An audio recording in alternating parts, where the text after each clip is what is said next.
fans and Knicks family, what's going on? I'm Tony Crow from Knicks and Bruises.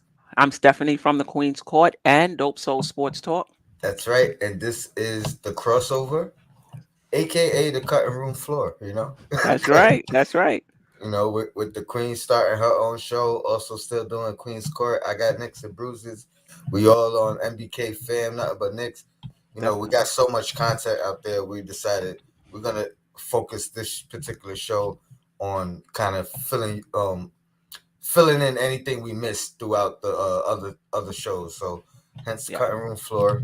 And today we're gonna start by playing off of uh Dope Soul Sports Talk. Last Tongue night twister. we talked about do we have any stars on the team already, or what are their ceilings and floors, if you will, for teams, members of the team currently. And I missed the first half of the show. Hmm. I jumped in late, so I'm gonna have the Queen fill me in a little bit on what we talked about, and then I'm gonna give my input, and then obviously we get you guys in. Let me throw the link in there as well, so you guys could jump in and give your brief assessments. As always, Queen, thanks for joining Of the show course. as always, and yeah, how are you? And fill me in. Yeah, I'm doing well. It's always a pleasure to rock with you and to be on MBK. Shout out to Sim and the rest of the MBK fam. Forever grateful. That's gonna be my new thing. Like, yo, Black is time. Forever grateful. Um, Yeah, so last night I had a panel show on my channel, Dope Soul Sports Talk. Tony was there, Sim was there, Stafford Don, I am Jarrell. I think that's everybody. If I forgot somebody, my apologies. And basically what we did is we talked about the entire Knicks team. Do we have any stars, superstars, or budding stars and superstars on this team? And so basically what we did is we went through each player and asked, is this player a potential star slash superstar? We kept that in um, one category. Is this player, and we're talking about their ceiling, a bench player, rotation player, or is this player a starter? And basically, we went through everybody. So I know you missed, I believe it was the first hour. And I'm interested to see what the chat has to say about this as well.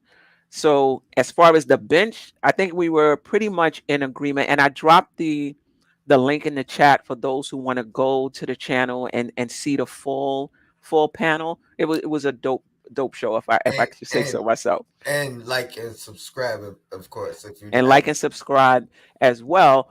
But the panel, this was before you came, pretty much agreed that Burks, Taj, Sim, Sims, who else? Um, I'll have to pull it up. We're basically bench players. I put McBride there as well.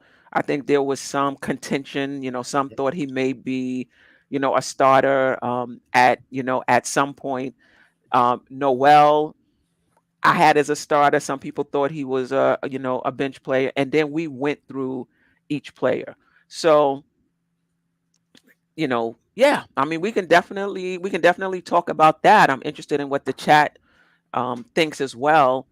Do they think we have any stars slash superstars on this team, or budding stars dash superstar, and who they think those players are and why? And why? Because when I look at the playoffs, it's mad intense. And one of the things that you see is that every playoff team has a star or a superstar on that team. You know, and even those that got bounced so far, I think I would have to go through each one has at least a budding superstar. Like when you think about the New Orleans Pelicans, if you want to say Brandon Ingram is not a star right now, okay, I would probably agree with you, but he seems to be on that path. And so yeah, I was just interested in what did the panel in the chat think about our team and our young players. I think we got 8 of them under the age of 25 or 24. Who do we think is a budding star or superstar? Shout out to the panel, JJ Canal, Band Lawyer, Kevin Bergen, I am Jarrell, who was on the panel last night. I Salute. hope I didn't forget your name, I I, am Jarrell. I think you did, but you I know think I what? did. He He's showed here. up to let me know, and he's a resident panelist as well. I appreciate I appreciate you, Daniel Marrero. Appreciate all of y'all from rocking with us. But For I know sure. you missed when we went over the bench, and I think you missed Mitch. I'm gonna start. I'm gonna start right with Mitch because I mean, you might as well get it out the way. Everybody knows how I feel about him. Start now. Let me ask this Mhm. before I give my opinion, or I'll give my opinion and then I ask the question. I think he has defensive player of the year potential. So Okay. my question is, can you be a defensive player of the year and not be a star? Because obviously, I feel like I agree he has a lot of offensive limitations, but I think what he does and he does well, we're fine on that end of the court. What we really need him for is the defensive end of the court, and I'll Well, let's say, take a step back because that was mhm, one of the things we talked about on the show too, just to make sure everybody was on the same page. What do you consider a star, superstar? So we went with the star slash superstars. Like to me, Damian Lillard is a star. He may not be a superstar, but he's a star. Steph Curry is a superstar. But we weren't trying to make those fine distinctions. We put mhm, star, superstar in the same category. So okay, Giannis, the Joker, Embiid, Damian Lillard, Kawhi, Durant, like those are star slash superstars. Matter of okay, degrees. okay, Then it was those who are starters, and some starters could be high end starters, and some starters can be low end starters. Like for me, Danny Green when he started for Philly was like a low end starter. They had him in for a particular reason. He could have easily come off the bench, and right? he's been that throughout his career, almost like a fill-in. Right. If you need him to step in and start, Correct. he can. Correct. And you can argue that, I'm trying to think of somebody who's a starter but not a superstar, not even a star, but they're a high-end starter on their team, So that's what we mean by star superstar, just to give you some context to Mitch. All right, I hear you.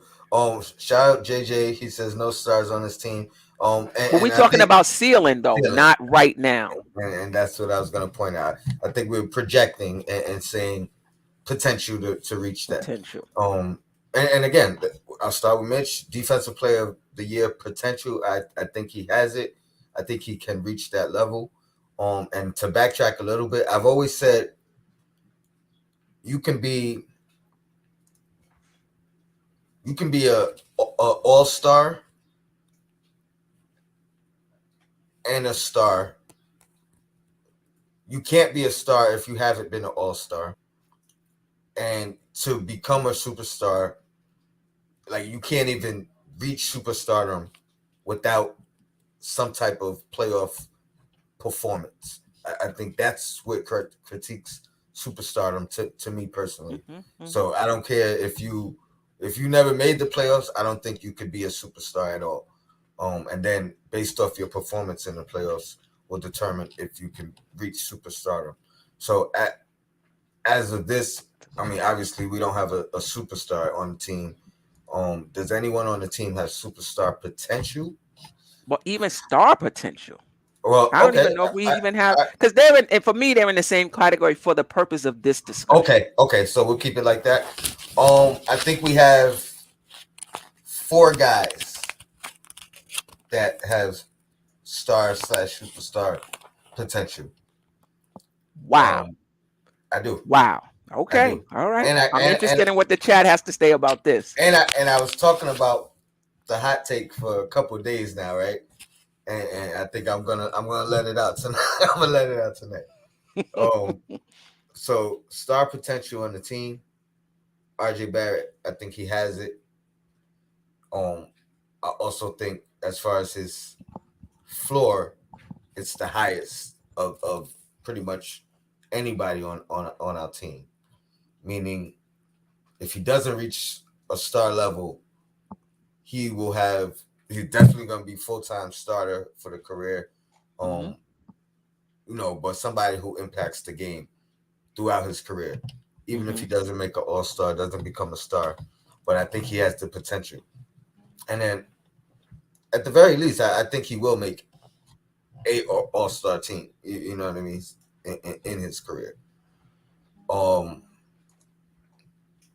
I'm putting Mitchell Robinson in that category based off of defensive player of the year potential, because I think at that point, defensive player of the year, you're probably gonna get an all-star nod. Um, in that category, and then so I'll give him star in that defensive star in that aspect. You know what? I said four. It Yeah. might be five. Um, now this is Star. We talking star. did you disagree with my first two so far? Who was the first two again? Mitch, as far as defensive end, and RJ. Um, I don't think Mitch is going to be a star in this league. Okay. Um, can he? Does he have the potential to be a defensive star?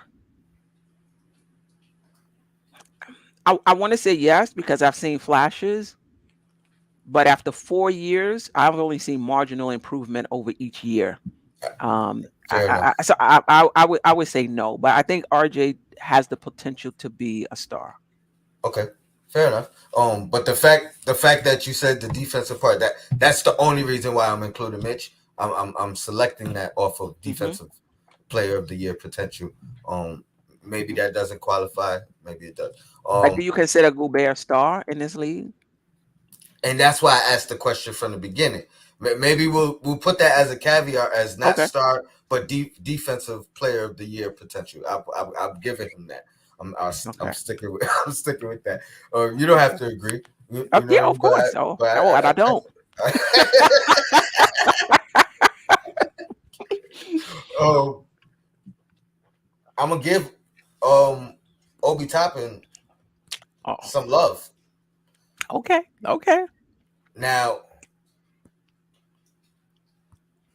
I feel like he has the potential. He has work to do, but he has the potential. It's there. Um, and it might even be a short window. Now, all right, you know what?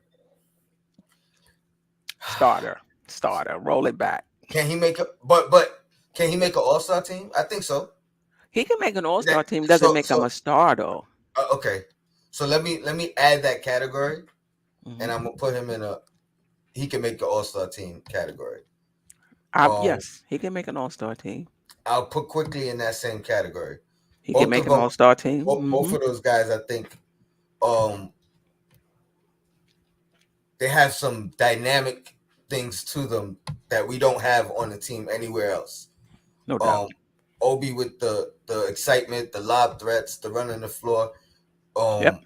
If he can get that 3-point shot again, I'm gonna ride on something Hmm. I've continued to say. If he can put that 3-point shot together, I think that opens up a world of opportunity for him. Hmm. And it's really, if the 3-point is falling, I don't think I think the ceiling increases. Put him up. Hmm. Put him Okay. Okay. Okay. Okay. Let put me him see if up. I can find it. Okay. Apex. Apex homerism. Hey, We're it's saying ceiling. Maybe we can also say. I think another way is and why do you think so, and what's the percentage of okay, chance? Because I don't even think these. and that's the thing. It may not ever happen. I'm not saying it will. I'm just saying ceiling. A lot of players in the league never reach their ceiling. I would actually say the majority of them don't reach their ceiling, and they're somewhere in between. So again, this is the highest of praise possible. It is homerism. But to me, a star is a number one on the team. So I guess my Hmm. ceiling for a star is pretty high. Like Okay. I'm thinking Tatum, who isn't a superstar, but I think he's a star already. I'm thinking Giannis. I'm thinking Lillard. I'm thinking Kyrie. I'm thinking Brandon Ingram, budding star, not there showing Hmm. signs. Like that's like high level stuff. Like, do you see anybody on our team being a high level, being a star, being a number one Okay. option? Number I one think option. RJ, All I right. think All right. RJ has a chance to be. After that, I'm still giving you 3. I'm not gonna discount Julius Randle because I already seen it from him. So I to now it becomes a question of do I not even do I believe, but yeah, I guess do I believe he could duplicate it? A lot of people don't. I believe he can. Um, the problem is the playoffs and the performance in the playoffs. Like so, I can't even put him as being there yet. You know what I mean? But I mm-hmm. think he can. Um, and then my hottest of hot takes of them all, and, and I'm gonna say Cam Reddish. Well, Cam Um, Reddish was one of the two people that the panel said. Randall and not Randall, RJ and Cam. and that's I'm surprised a panel as great as you assembled, and and and and and, and no one gave Julius Randle his credit or props. Because we don't think that he can duplicate that season um that he had. But I wouldn't be shocked if he did. And again, to me, at 28 or 27, whatever he is, can he be a number one? See, that's to me is a star. And I know we may have different opinions on it, but to me, a star is a number one option. I just don't see Randall being a number one option. But I get what you're saying. He did it once. Can he do it again? And can he do it consistently? And I think his role I is wouldn't put money on it, his. but he could. I don't even think he has to duplicate that to be a star.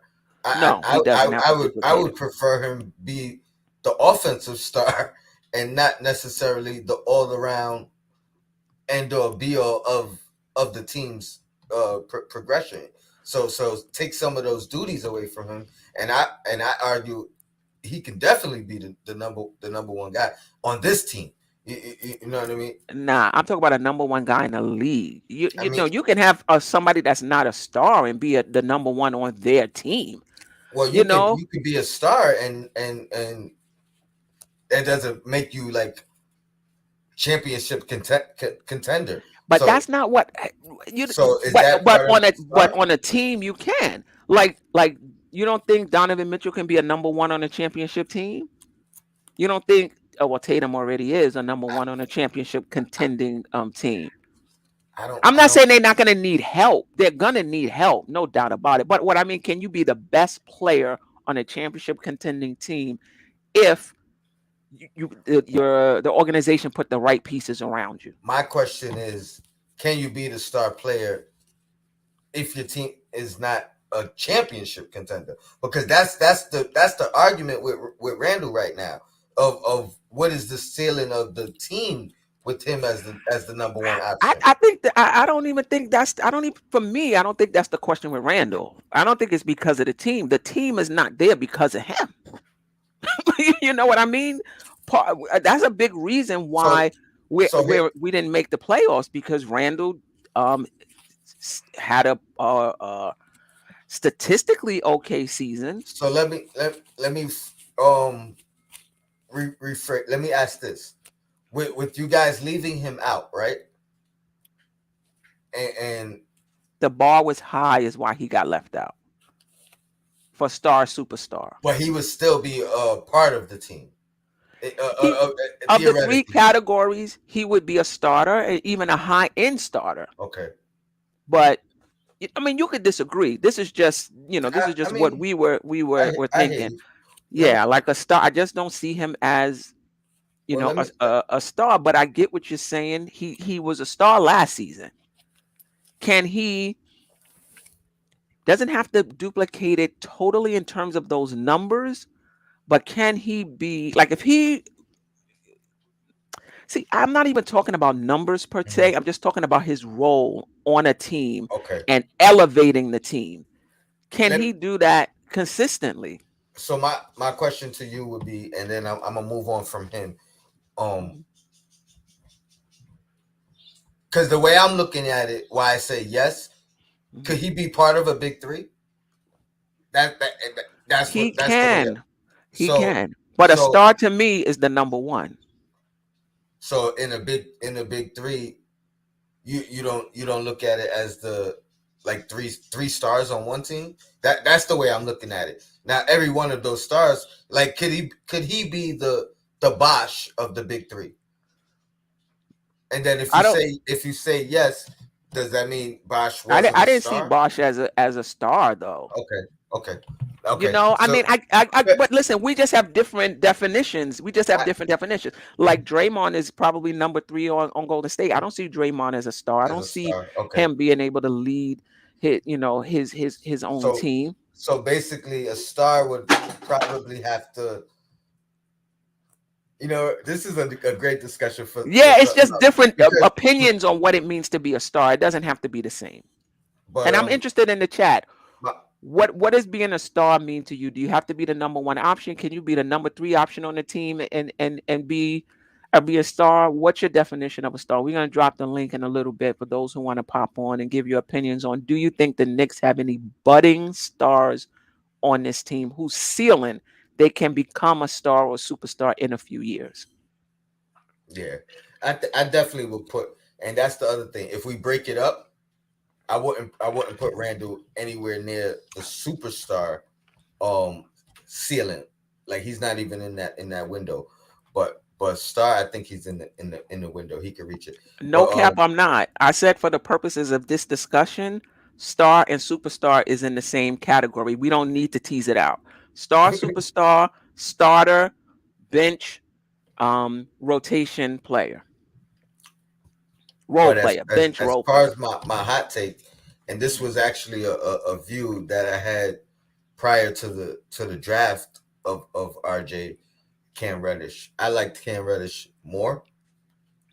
I was willing to move back for Cam Reddish at the time.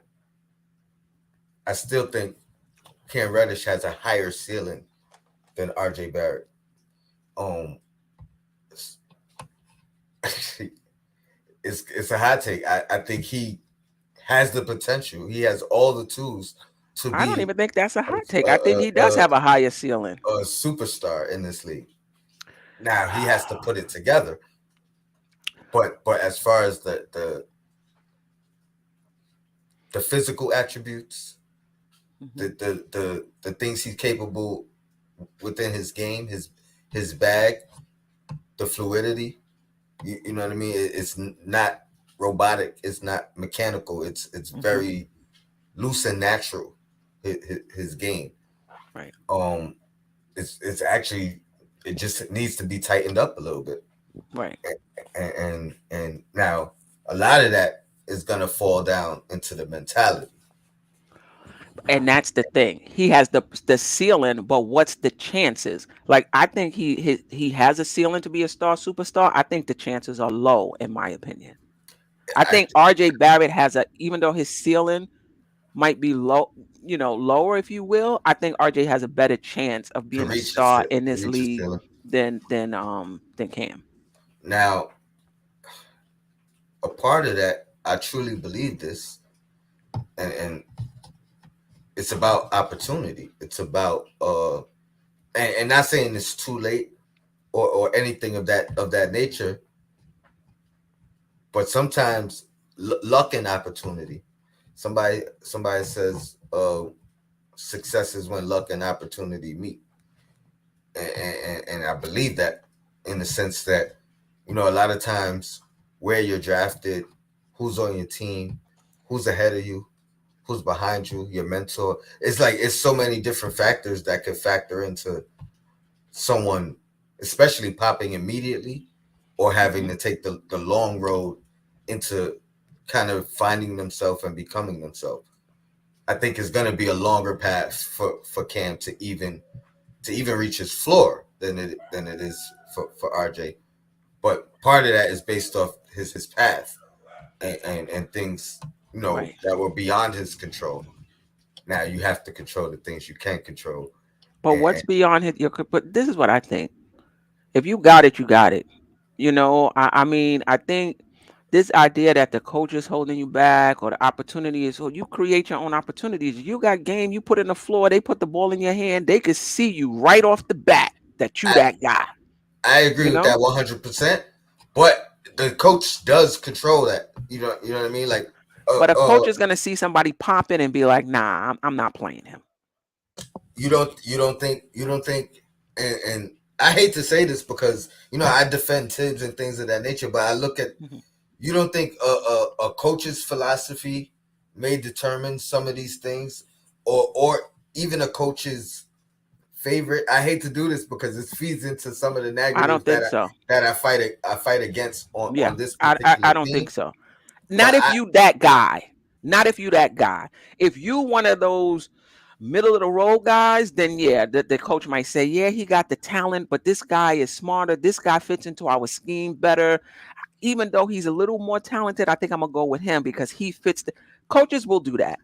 But if you a superstar guy, no. You in there. You in there. what if you're not there yet? That's the thing. You don't He'll like he'll get his opportunity that's again. that's But how many opportunities he's had? Atlanta gave up on him. But you bring up a good point. I hope they gave up too soon. But they gave up for a reason. What they were looking for, he wasn't showing. And I hope it's just yet. hmm I hope that's it. I hope they just gave up too soon. But there's something that they saw that didn't work for them. But maybe, again, it could have been just early. Could have been or just early. or it could have been, and I'm just throwing things out there. It could have been financial as well. It could have been like, hey, I could probably get this guy cheaper long term now than I can this guy long term. It like, and again, I'm only basing this off of some of the things I've heard, and just natural research. Like, I didn't look for this stuff, but just Right. stuff I've heard Right. throughout podcasts that I follow. Some NBA guys feel like not only coaches but organizations do certain things that do hold players back. But why Um, would for I mean for financial reasons, a lot of the times, a guy earning a bonus based off of a performance number, and they don't want you to hit that number, or maybe a draft range that a guy was picked in. So if I draft this, if I keep this guy 4 years, it costs me this much, as opposed to a I get higher it. pick. But if you that guy and they see that, that's not even an issue. I I mean, get what you're saying. That's only an issue when it's close. But if it's not close, you know, I don't really see that an issue. So I get it. It was close between him and DeAndre Hunter and Herter. And so they decided to go with those guys over Cam. Listen, they could have made a mistake because some guys pop later than others. So it's possible that they cut bait too soon. I'm not arguing that. It's possible. I hope they did because if he pops, he changes everything for the Knicks. Everything. oh, 100%, 100%. And I hope he does. Obviously, Knicks fan. We want him. We want everybody that can pop to pop. But I really believe that his ceiling is higher than RJ's. I believe that too. I believe that at this point it is about him. It's not about anything else other than him, especially in this situation, because he didn't necessarily come to a better situation for him in this trade. He's gonna have to fight harder probably than he did in Atlanta. He's gonna have to want it a little bit more than he did in Atlanta for him to actually get the opportunity that he wants. He's gonna have to make it for himself. No doubt about it. I love the fact that he's in that position, because now we're gonna see. You know what I mean? Right. It's you know what I mean? It's not about waiting with this guy at this point. Um, as a fan, but like, I think his mindset has to be that it's not about waiting for my opportunity anymore. It's not about. It's about taking it. It's about taking it. It's about taking it. Yeah. And, And he and has all the tools to do so. All if the tools to do so. yes, so if he could switch the mindset and kind of get that whatever clicked for RJ at Hmm. the Hmm. beginning of the new year, if something like that can click with Cam to start the year, and we see a steady progression, it probably wouldn't be this year that he pops. You know what I mean? I still think he's Mhm. about 2 years away from popping. And, and He's going into his fourth year. I'm, that doesn't. I'm saying we got to see something now, but Okay. I'm not expecting what we see now to be his ceiling. That's what I'm saying. No, no, I, no. I don't expect it to be his ceiling either, but but that's you what I'm got to saying. show and prove. I Yeah. think he's 2 years away from his ceiling, and then you know what I Gotcha. mean, and then kind of riding that ceiling. But I would like to see. I like to see 16 points next year. 16 points a game next year. 4-4, I'll be happy with that. 3-3, I actually 4-3. Three I want rebounds no, at no, no. six I eight. was gonna say, no, that goes no, no. I don't want with 3 assists. I'm okay with RJ getting 6 3 assists. I'm okay with. I want to see at least four, but rebounds. yeah, Okay. at least four.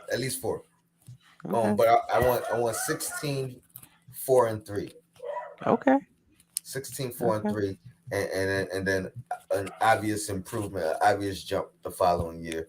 Um, and I hope we retain him long term.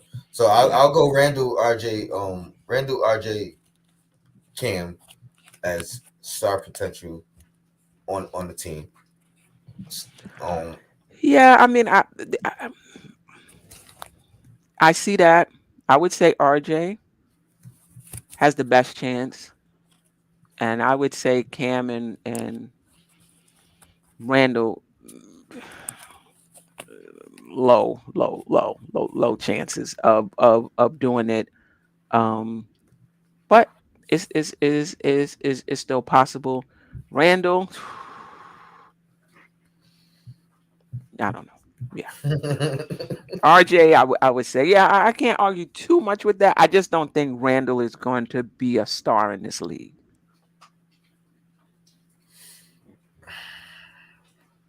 okay, I mean, agree to disagree, Yeah, agree to disagree. Yeah. and hopefully Randall proves you wrong. Mhm. you know, and Mhm. and, Mhm. and And I'm not saying he won't be a good player. He can't be part of a big part of a championship contending team. But the number one option on a championship contending team, I don't see it.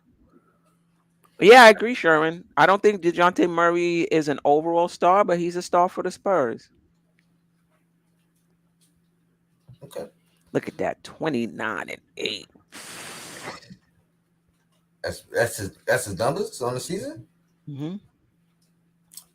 Yeah, I, I like him, but he look happy, man. And Yeah, I don't think he. I don't think they're gonna. I don't think they're gonna part with him. But there's a lot of players that we never thought was available, and next thing you know, they being traded somewhere. So shoot, I wouldn't be surprised if he does end up convincing Zach Levine to go over there. I got a question for you. I've been pondering this a while too. Um, I asked him about it. I actually brought this up. I think before the season started, not this year, but the year before Randall's All Star year. hmm Um, would you trade Randall for Tobias Harris? no, No. no, I wouldn't. Um, yeah, I do it. you I I I I you I just said he's a listen, star. listen, listen, You listen, traded him for listen. Harris. It's reasons why I would do it, and I'm prefacing this with if we're moving on from him, right? I don't think his value at this point is the greatest. Um, but the reason why I do it or consider it is I think Harris would fit the young guys a little bit better. Um, like we don't have to worry about the off court or on court behavioral Yep. issues. I believe he's expiring sooner at this point. I think numbers wise, it's probably closer to Randle this year than obviously last year, but I just think it would bring the fluidity, and we wouldn't lose the numbers. Um, and then obviously I would want some type of attached asset, draft compensation or something included in that move. Um, I would worry about his because I think Randall would help that team better and fit in as a third option better, than a second or a first option here. I would hate to see that trade happen and then they extend into like the championship or win it. I don't think they would. I don't think Randall fits there because he can't shoot. And you playing with Embiid, you need to be able to shoot and stretch the floor, something Harris does and Randall can't do. I see. I think you're harsh on Randall. I He think shot 30% from three. he did, but to say he can't shoot and say and say He, well, he shot 30% from three. And other than last season, he's a poor 3-point shooter. I think he'll get different looks, like than different looks in a different role. I think those shots fall at a better rate. But he was I in a actually different role in New Orleans. He was a different role with the Lakers. He was a different role with the Knicks. He's just not a good 3-point shooter. I just don't think that's his game. You know? Yeah. I mean, I wouldn't rely on him to hit threes at the clip or even take the amount of threes that he's been taking as of late. But to say he can't shoot, like I think he's an adequate enough shooter that it's a threat. They're not gonna just leave him open. I would at 30%. I would leave him open at 30% because look, am I going to double team Embiid? They're probably playing on different sides of the floor, but am I going to double team Embiid or I'm going to stick close to Randle? I'm going to sit in Embiid's lap. In that aspect, yes, but I think he knocks them down if they open like that. If the game plan is double off Randle, I think he kills you. I don't care. I don't like that. Tony, you don't think that's a stretch? I do not. I do not. Wow. I think maybe I'm overvaluing him a little bit, but I think you're undervaluing him from the 3-point line. If you're talking about like maybe a mid-range shot, but if he's in a three, it doesn't have to be a three every time. It's, you know what I mean? Like okay, all right. Like, but that's how you stretch the floor for Embiid, not shooting in the mid-range. I mean, not standing in the mid-range, but you could start at the 3-point line and end up with a good shot that doesn't have to be a three. You know what I mean? See, like just because you're like just cut to a spot, get the ball, pull up. That's just not his game. He always want to put the ball on the floor when he get it. I don't know. I just think he's a clunky fit next to Embiid. I think Tobias is a more cleaner catch and shoot guy, better shooter. But it might work. Doc can figure it out. That's my argument for him being here, cleaner fit. As far as Tobias Harris. Mm-hmm. So why wouldn't you do the trade?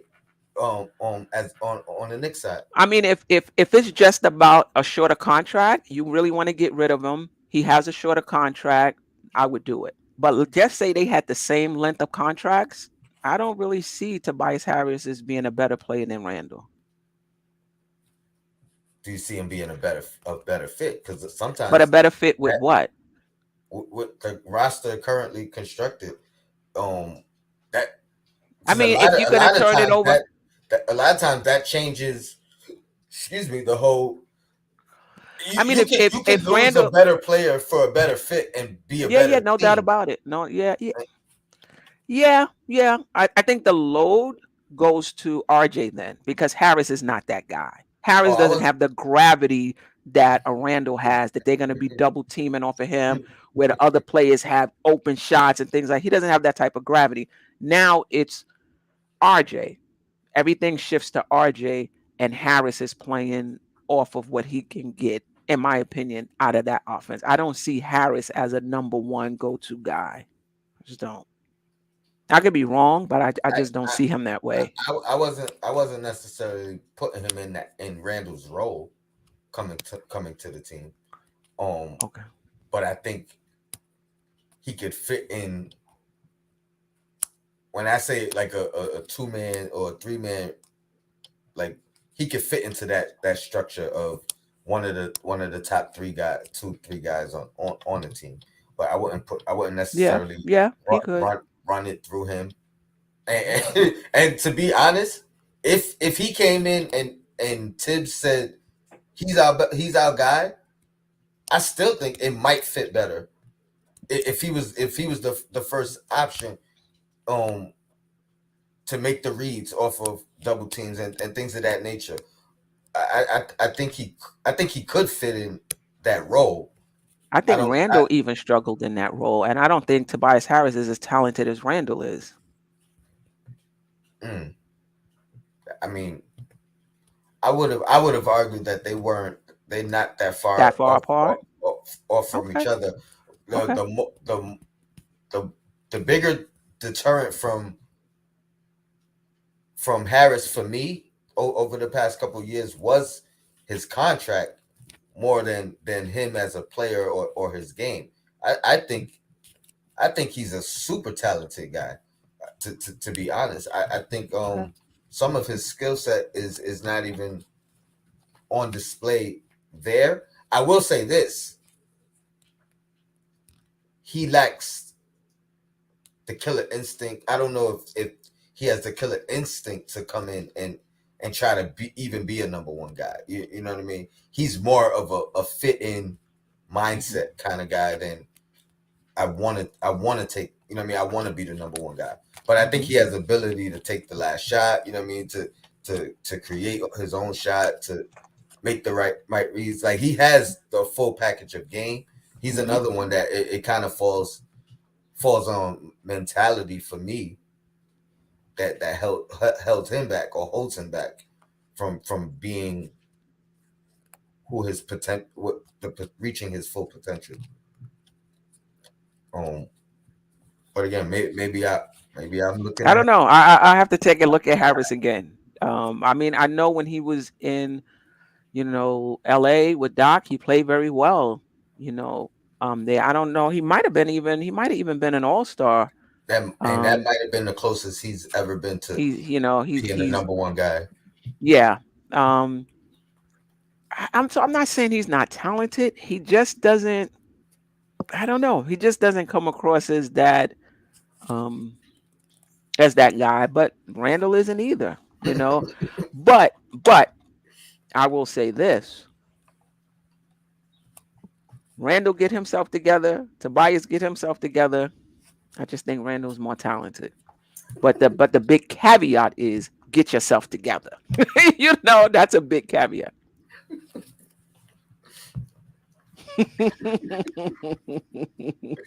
Oh, um, That's true. You know what? I'm let me tape that game. Let me watch Tobias Harris tonight because Embiid is out, right? yes, I So believe we so. we're gonna get a chance to see. Yeah. And We're gonna and get a chance to see. and they You'll have lost. more They lost opportunities. they lost the first game too, right? Hmm. So Hmm. let's see if he really won it. Oh man, JJ said Tony is a real homer. The funny thing is, um, traditionally I am. I think I've been picking that up as of late recently. Like, but I had a nice stretch where I was pretty objective in my Knicks opinions. But I think it's the PTSD of all the Knicks and bruises. Like I try to see some positive because the pain hurts. One of the other topics we talked about in the past week was point guards other than Brunson. If Brunson is out of our you know, out of our ability to get who's out there and Mm-hmm. who would we like. Um, I think SGA is probably number one on my list personally. Um, as far as obtainable, I don't necessarily think we gotta give up Oh. much in player salary, or not salary but compensation. I think we could focus on draft compensation and Mm-hmm. and bring him in. Um,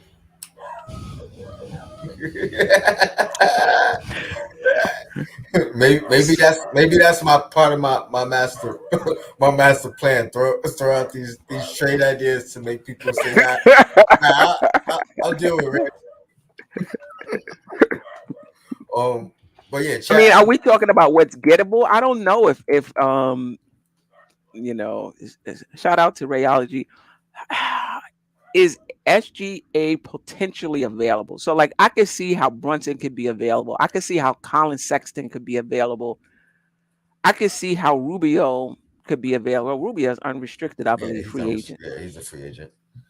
Um, How would SGA? He just signed his extension. I think starts this year. his extension from the Clippers just No, no, starting no, now. no. His extension. Yeah, his extension starts this coming I year. thought it started this year, this current year. Let me see. Um,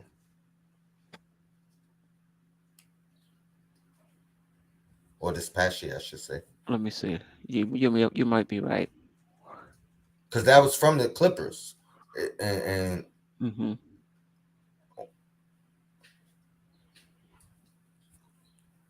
All right. Yeah. So yeah, it started this year.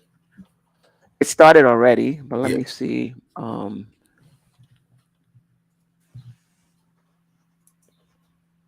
They're not giving him up for nothing either.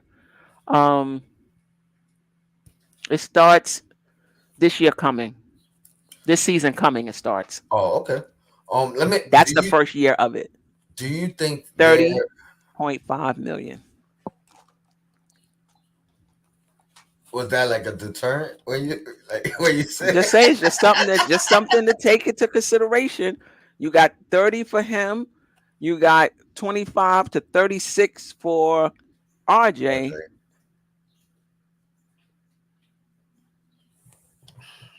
You know, that's a significant portion of your cap.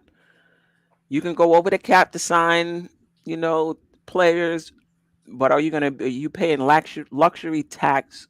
Are you paying luxury tax for a team that might not go um, anywhere I'm not necessarily worried about the luxury tax just because because it's not your money. that changes in a year anyway. So um and and Okay, and you gotta match the salary. So we wouldn't be in luxury tax. We're not just adding him.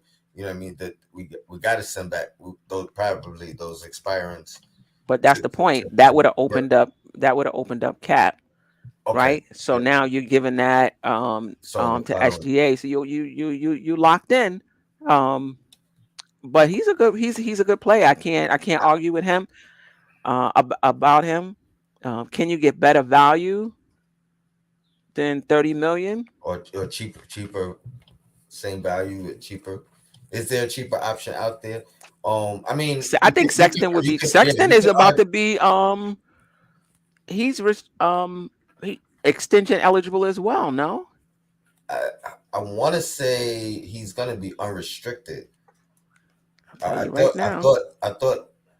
I think they could No, still no, match. yeah. Restricted. He's gonna be restricted because Mhm. that was the mindset of when I wanted to trade for him last year.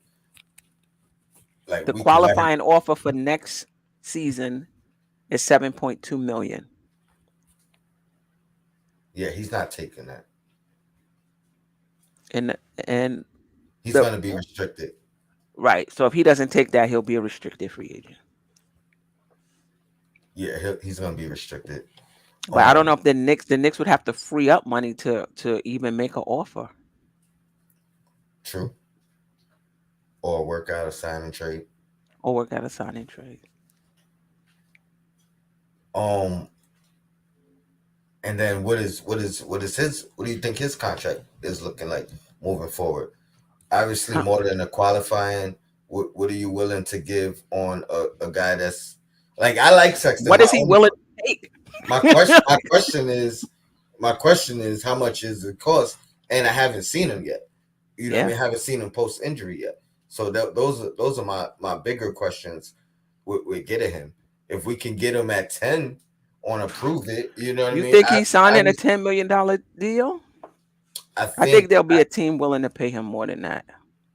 well, absolutely, he's not gonna do that as a restricted guy because Cleveland will match that. Like Right, what? right, right, right, right, So, right. but it has to be, and that's the thing. That's the only reason I'm off Sexton is because he's probably gonna want a 3 year deal. It's probably gonna be somewhere in the 60 or $55 million range. Yep. You know what I mean? And I don't want to.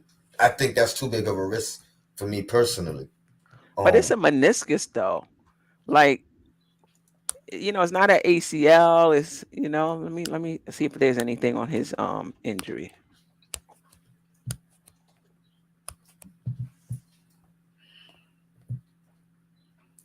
It was a torn meniscus. As of April 1st, 2022, it's going perfectly. They just showed a picture of him. Sign that guy. He just looked like just, just from the picture. so you Um, take the risk? that there shouldn't be any serious concerns long term about his athleticism or longevity. It's a meniscus. Like, it's not. I'm not saying it's not serious. Um, but I wouldn't. Yeah, and he would have to go through a physical anyway. All right. I mean, he passed the physical. I guess I ain't mad at Sexton. He's definitely cheaper. There are concerns with fit, but Yeah. again, the talent is undeniable, and sometimes you just gotta make it fit when you got a talented guy like that. Um, Thoughts on Rubio? He averaged. Can I just say what he averaged? Absolutely, Before absolutely. he got injured, it was 16 points, 3 rebounds, 2 assists, and 28.7 minutes a game. And over his career, 20 points, 3 rebounds, 3 assists, shooting 45.8% from the floor and 37.8% from deep over his career. So Elite, elite he's numbers. adequate efficiency. Uh, I don't know if 3 rebounds or 3 assists is elite, but you talking about his efficiency, I'm talking about those numbers for a third year player. Like like those numbers are only for 3 years of stats. To be 20 points per game for your first 3 years, and in there is a 25 point year. You know what I mean? Like you started at like, what 17 or something like that. hmm Like hmm that's what I mean. Like out the gate, pop. Um, what do you say to those guys that say it was on the losing team, and granted, the argument is that is a new team this year, but the team popped without him, right. played better without him. What do you? I mean, I think they was playing well with him as well. I think even had he not got injured, they would have still played well, and he would have still played well also. I didn't get the sense that he was. I would have to go back. Was he struggling in the early part of the season? I know his minutes was down. Um, I don't know. His minute everything was down, but when your team's winning you know what I mean, that kind of sometimes you gotta sacrifice that.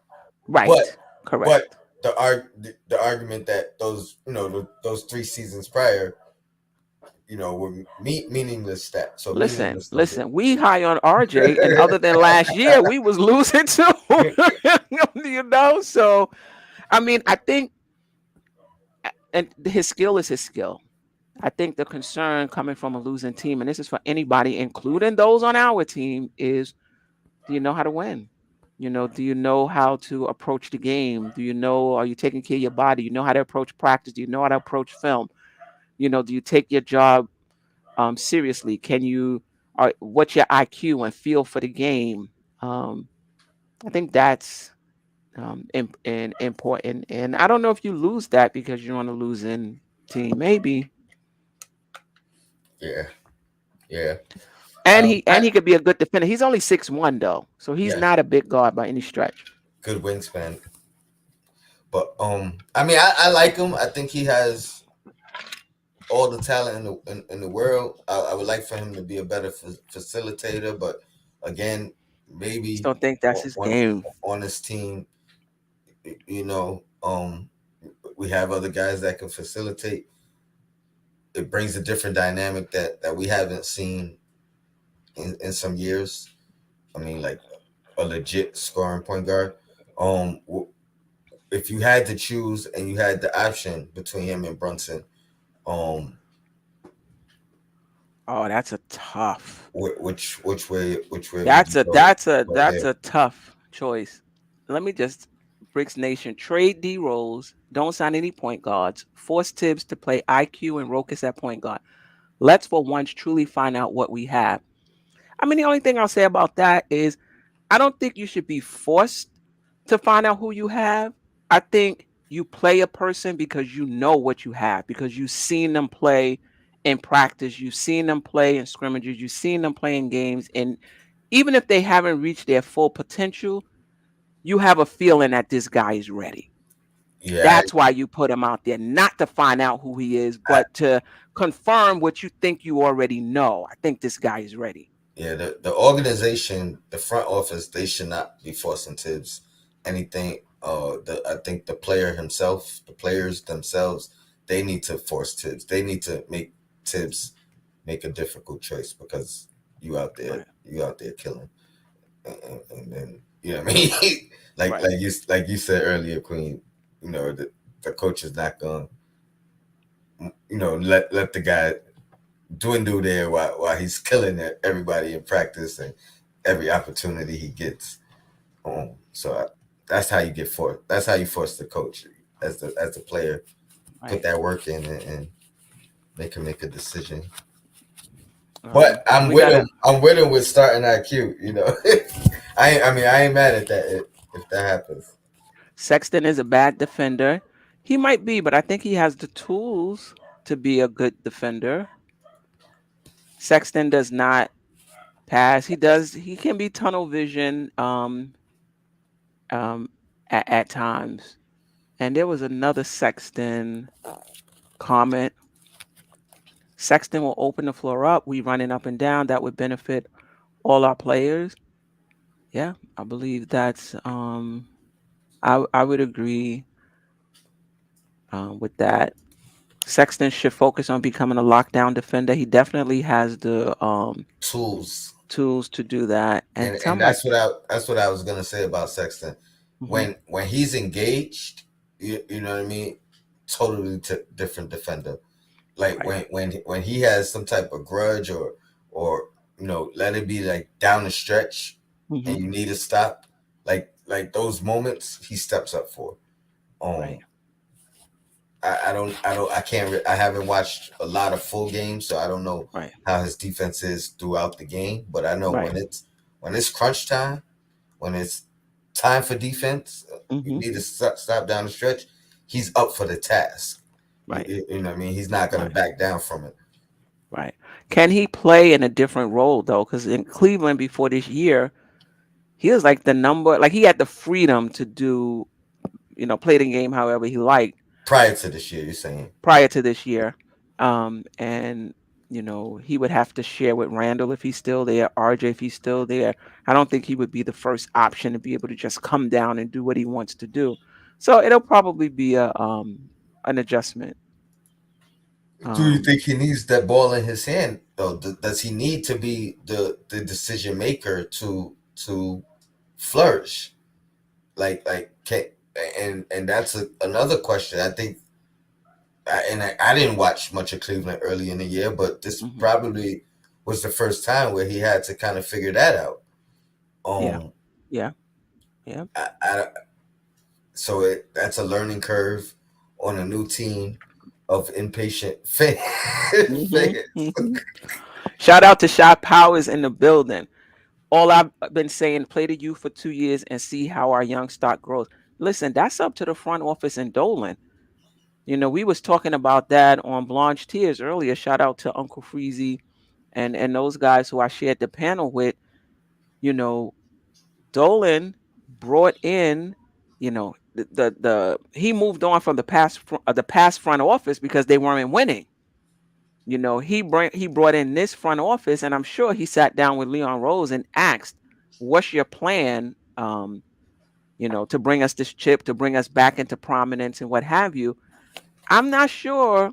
Leon Rose said, "Well, my plan is just to play the young people for 2, 3 years, see who pops, see who we have." If you're gonna do that, you don't bring in Tibbs. Now, I will say things have taken a turn, and they may have to reconsider. They may have to reconsider the way they want to go. Any other point guards that we didn't get to talk about the other day that was on your Um, list? there was Schroeder is unrestricted. Um, and if you can get him, see again, and shout out to Rayology again. What's the Knicks plan going into next season? If you're looking to upgrade, and as the front office and the coaching staff, you feel Tyrus Jones as well from Memphis, I believe he's unrestricted as well. I really like him Okay. as well, and you might be able to get him with the mid-level exception and not have to free up you know, cap space. What's the Knicks direction for it? Like, we don't know. They don't talk. They haven't said anything to us. If they like Shot Powers, they want to, rock with the young people. Don't bring in anybody. If you want to just rock with the young people, But this is the thing. There's no way for you to get off the vets without bringing back other players that's still going to further crowd those positions. Mm-hmm.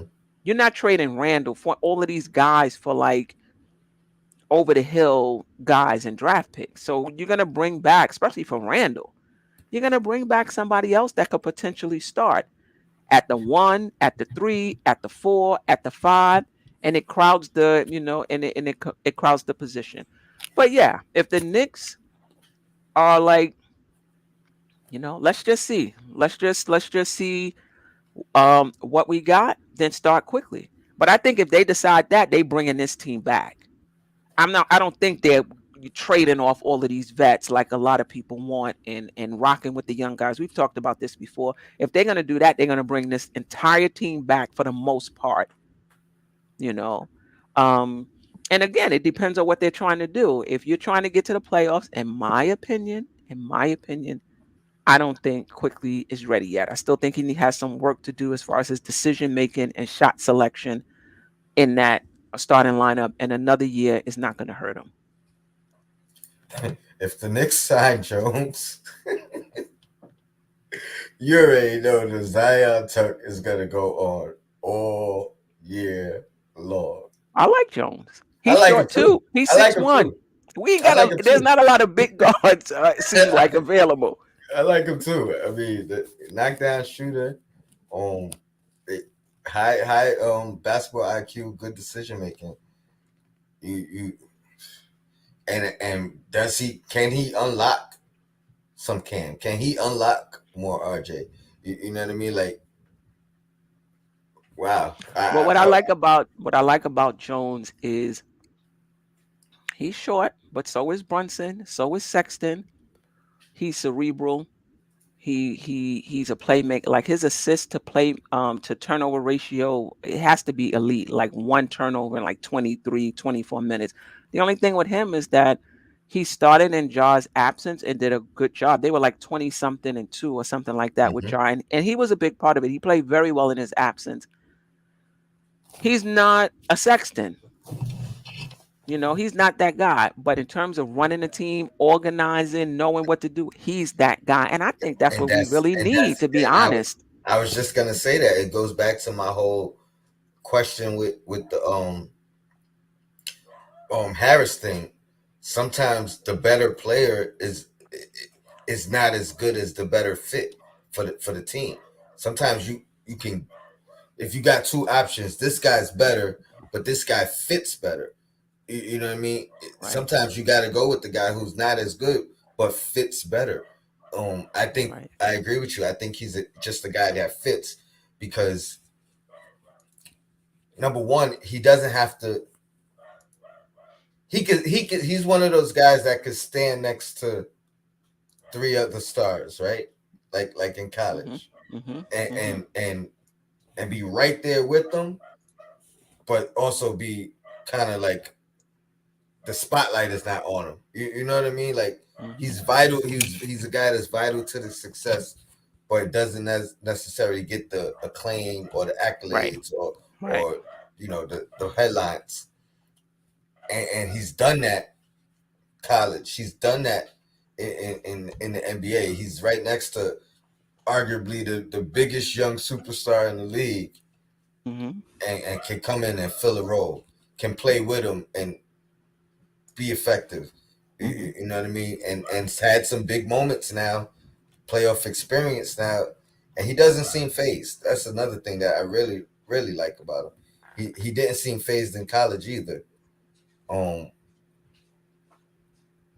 I don't even. My only question is, I don't know what his ceiling is. Like he may already be at his ceiling. Yeah, no doubt about it. Like the No floor doubt and about it. ceiling is one of those they real close to each other.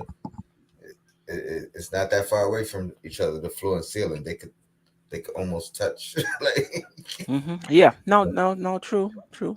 True. but True. solid guy. I wouldn't mind him.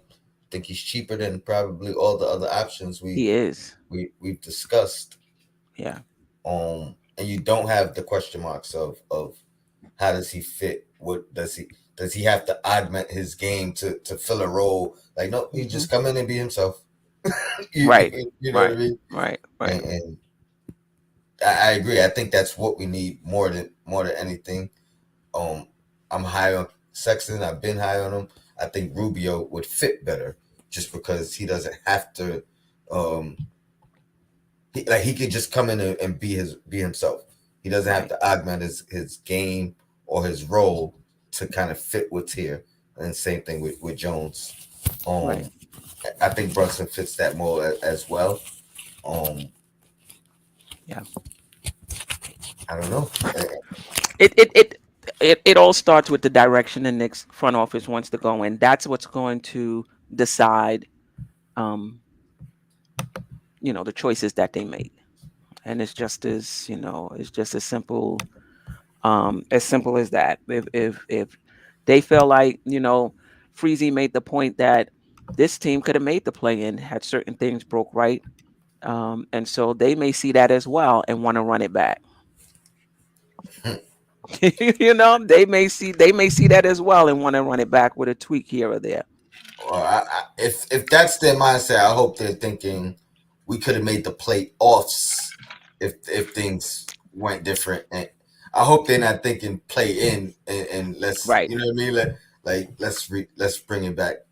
Hmm. Um, I mean, and then you kind of made that mistake in the mindset the year Hmm. before Hmm. instead of saying, "Hey, we made the playoffs. Let's swing for the fences now." They was like, "Yeah, let's tweak a couple things." But let me say this: if I had the choice between trading off the vets to play the young people, running this team back, I would run it back. I would run it back with maybe a tweak here and there before I just sold off all of the vets and just sit here and painfully watched um, the young guys roll back into the lottery. And people will say, "Well, we went to the lottery with the vets." Okay, I'm not trying to go to the lottery. Period. So if we went to the lottery with the vets, that means the team might not be good enough. The way to fix that is not to double down and just get them off and stay with the young. The way to fix that is to get players who are good enough. So you're not saying running back in the sense you're saying kind of use these guys to get better. Use the. I'm saying, I'm saying, run it back the way it is with a tweak. I would prefer that over trading Randle, Fournier, Burks, all of these guys, and going with a starting five of IQ, RJ, Cam, Obi, and Sims or Mitch. The, My preference would be to run it back than to go with that very young lineup. I'm not mad at that. The only thing is because I see both sides. I don't mind running it back, but my reason is more so because I believe we would be a better team. I think there was Yeah, that too would be many my reason too. too many circumstances, like Freezy said, that kind of derailed us this year. I think we would be better next year with the same team minus Kimba. Um, but the problem with that is these expirers expire. So is it bring them back and use that team option, or is it bring them back? Mm, Is it bring them back? Relinquish those options at the end of the year and then look for the free agent, or continue with the young guys. So if after that's a this good year point. you're continuing with the young guys, then I'm of the mindset of no, let's get a head start. You know what I mean? Let's just go with the youth early, a year early, and give them a year more of experience. Now, if the goal is after these guys expiring, we go into the free agent market, or we're bringing them back another year. That's gonna obviously be based off of how well they do this year coming. You know what I mean? So Hmm. it really is about the 2 year plan than the 1 year plan. If Hmm. if we're running it back, and so that's my only question. If you're running it back, but you're letting these guys walk after the season, That's true. then you might as well get a head start and move them now. Maybe acquire some picks or whatever you could get for these How about this? expired. How about some good players? I mean that fits too, but I think even that is gonna probably be. I don't think these guys are gonna be established. You know what I mean? It's gonna be like potential, or it's gonna be more of the same of what we have, and kind of taking a long road. JJ, we've been stuck in no man's land since 2013. Give me one All second. of this stick with the draft, stick with the draft. That's all we've been doing since 2013 with one playoff run to place. I don't understand why people thinking we just started this. I gotta We've plug been up. I'll be right back. okay, we've been um rocking with the draft, going into the lottery every single year since 2013, other than last season. This is not new. So people are acting like we've been a playoff team, and now we're at the point where, all right, we've been a playoff team for 8 years now. We got to embrace the rebuild. We've been rebuilding forever. We've been rebuilding since 2013. We've been drafting since 2013 with nothing hardly to show for it until late, right? So continuing the rebuild to me is not going back into the lottery. Continuing the rebuild is continuing the rebuild. What's the next step? So the team we put together didn't take the next step. What can we put together now to try to take the next step? The bottom line is you're gonna go, like people say, oh, all you're gonna do is go into get the eighth seed and lose in the first round. Even if you go with the young guys, you think we're gonna go with the young guys, incubate them, and then pop into the fourth seed? It's gonna be the same thing, no matter who you go with, step by step, piece by piece. So even 3 years from now, when they're ready, it's still gonna be eighth seed, then the sixth seed, then the fifth. That's just the process, no matter what the team is. And that team is probably going to lose in the first round too. And you're going to have to add to that and then move to the next round. The process is the same whether you do it with this team, whether you do it with the younger team. It's the same thing. I mean, I agree. I wouldn't say we've been rebuilding since 2013, though. I gotta We've been like. trying I think. with the I think. draft picks. No, I know, but you kind of, at the very least, you gotta separate the regimes, because You know what I mean? Once a new regime steps in, to me, it's like a reset button. Um, But okay, but it's still that front office was trying to rebuild. Now this front office is trying to rebuild. We've been rebuilding just with different front offices. I mean, 12-13 was the Melo playoff team. After that, After that, um, was the Phil Jackson era, but I don't think he embraced a rebuild. You know what I mean? Like they were still now the outcome, the outcome of these seasons is what made it like rebuild because we didn't get nowhere. But I don't think that was the thought moving forward because I think they would have if they were rebuilding, they would have took a different approach. This current team, they came out and publicly said this is a rebuild. You know what I mean? It's a I don't know if they said 4-year plan, 5-year plan, whatever they said, but they gave a timetable on it. So that to so me if that's that's what the that's case, that's what separates the other, the other regimes. But I if I, that's the I understand what case, you're saying. if that's the case, if this is a rebuild, if we don't make the playoffs this year, why is Leon Rose saying he was disappointed? He thought we was going to take the next step. Because You understand what I'm trying to say? The Knicks were trying to take the next step. It just didn't happen, and that's okay. It happens in a lot of franchises. But part of the rebuild is as you're rebuilding, you're taking steps to get better. You're taking steps to get better. It, the Knicks, that's what Leon said. He was disappointed we didn't make the playoffs and take the next step. I mean, Shout out to I Uncle Fulio, I Josh, man. I miss you, man. I was just thinking, like, where's Josh? He's been missing in action. So this is what he said. Phil Jackson did embrace a rebuild. He quietly got the cat back on track, one of the lowest payrolls in the league, and zero playoff appearances. he made a step to put the organization in the right direction, but I don't know if that was rebuilding.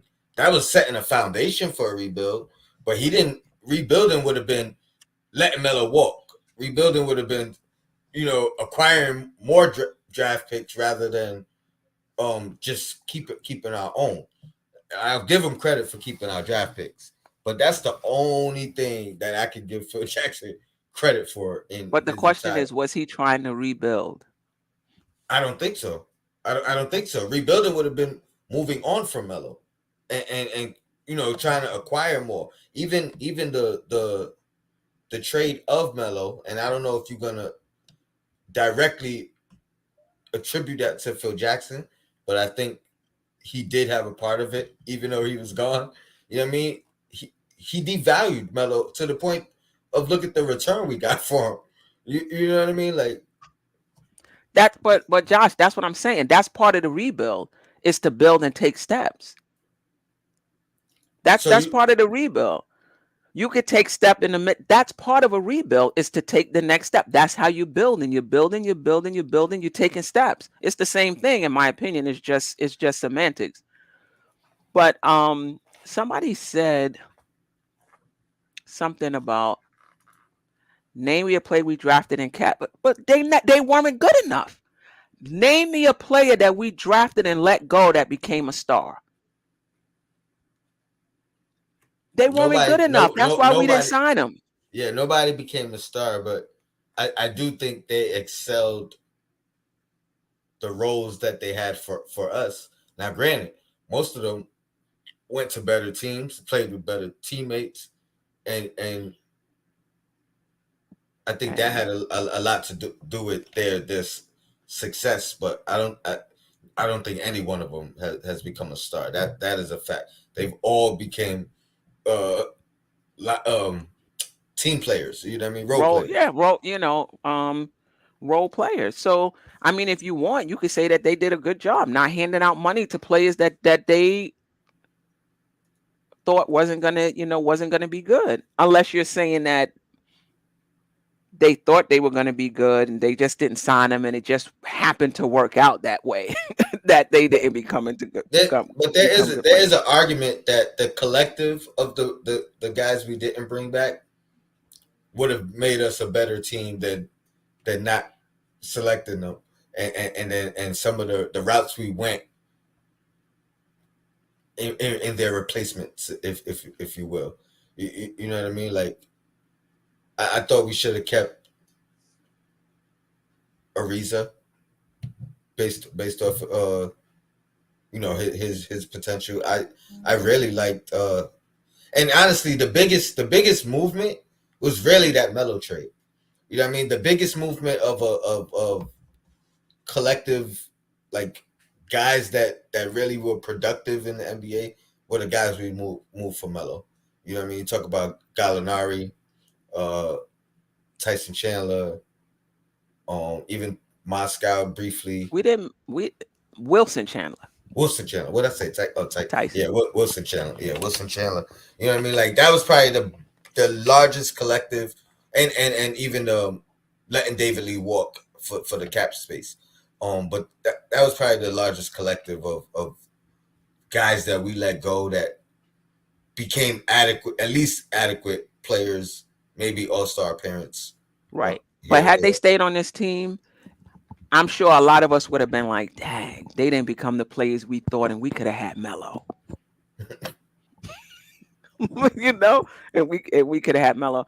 And listen, the Knicks did what a lot of other teams were doing, trying to go for LeBron. That's why they, didn't re-sign David Lee. I don't know if you can fault them for trying to be in the game, you Mm-hmm. know? Yeah, I, Yeah. I I agree with that. Yeah. Um, That was a special situation. what was that? I, They oh, became role player champions on different teams. and we ain't Oh, never have Richard Jefferson. yeah, I mean, they all became champions on role players on championship teams. Okay. Oh, just naming the guys. Jordan Hill didn't amount to nothing. I liked Hardaway, Wilson Chandler. He was I okay. really, I really liked him. I Hmm. thought, I thought he was gonna be something special for us. To be honest, they never lived up to that elsewhere either. But That's why I'm saying you got to be careful when a star becomes available.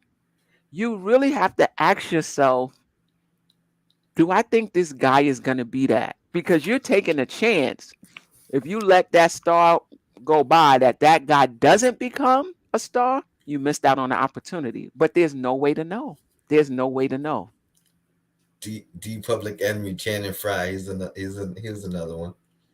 I think Cannon we Fire I was think okay. we could have brought him back cheap too. Like I don't think that was even like a money thing. They kind of gave up on him. Yeah, yeah, yeah, yeah, But I mean, so it's guys, but like you said, yeah, nobody's yeah. really amounted to superstar. I think David Lee might have been the only All Star, if I'm not mistaken. Um, I believe so. Was he at All Star with us or Golden State? I think he was an All Star with us in He his was. final Okay. year. His final Okay. year, matter of fact. Um, so Okay. yeah, so never reached that again. Hmm. Did get it? Or did he get? Yeah, he got the first ring with the Warriors, right? He ended up playing hurt towards the end. I'm not sure. He may have. I think he did. I think he didn't play like in the He finals. may have been the best of the bunch. And just because of that special situation, because we were trying to dump salary for LeBron, we didn't re-sign him. But he may have been the best of the bunch. Yeah, yeah. Anything else we missed from the week? Just briefly before we get out of here, we on NBK, Sim did the keep him or dump him with the four centers. So I don't know if you want to talk about that. I don't know if anybody on the chat want to pop on um to talk about um that. Pretty much everybody was a keep him except for Noel, I believe. Yeah. Anybody want to keep Noel? I just put the link. I put the link in. You can, you can state your case. State your case. You know. we but I value think he, opposite opinions here. I think was there some who said yes, depending on if he was healthy, like that made the difference for them. The question is, we don't have foresight, and you don't know. And I was one of those people that valued him more than most coming into the season, and his availability just really threw me for a loop because you can't rely on him. Yeah, yeah. Like I said, we should keep the young guns plus Taj. At some point, we got to pay him. So at some point, that's another thing that came up on the show today. They're gonna have to make a choice. They're not gonna be able to re-sign everybody. Um, I know you're very high on Grimes, and I brought this up. I think I don't think he has a high ceiling, though. I I know, don't think he but has a high ceiling. being that you do see the ceiling of Cam, do you how far do you think Cam's floor is from Grimes' floor?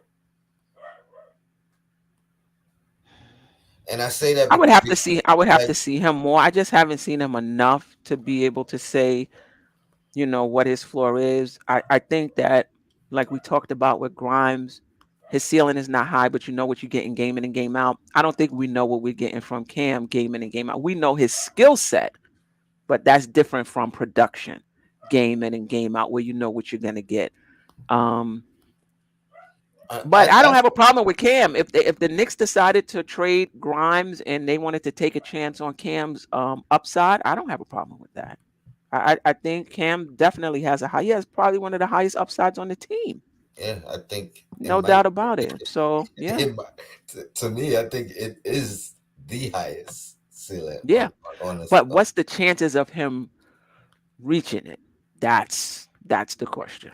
And the percentage of that is low. I'd give it at max at this point 10% chance. You know what I mean? That's a low chance. But I'm not banking on that either. I'm banking on the in between. I'm banking on somewhere in the middle because Like a even Rudy Gay. yes, I think that should be his floor. Mhm. His absolute floor should be Rudy Gay. It should be. This is the other thing to say about Grimes and his ceiling.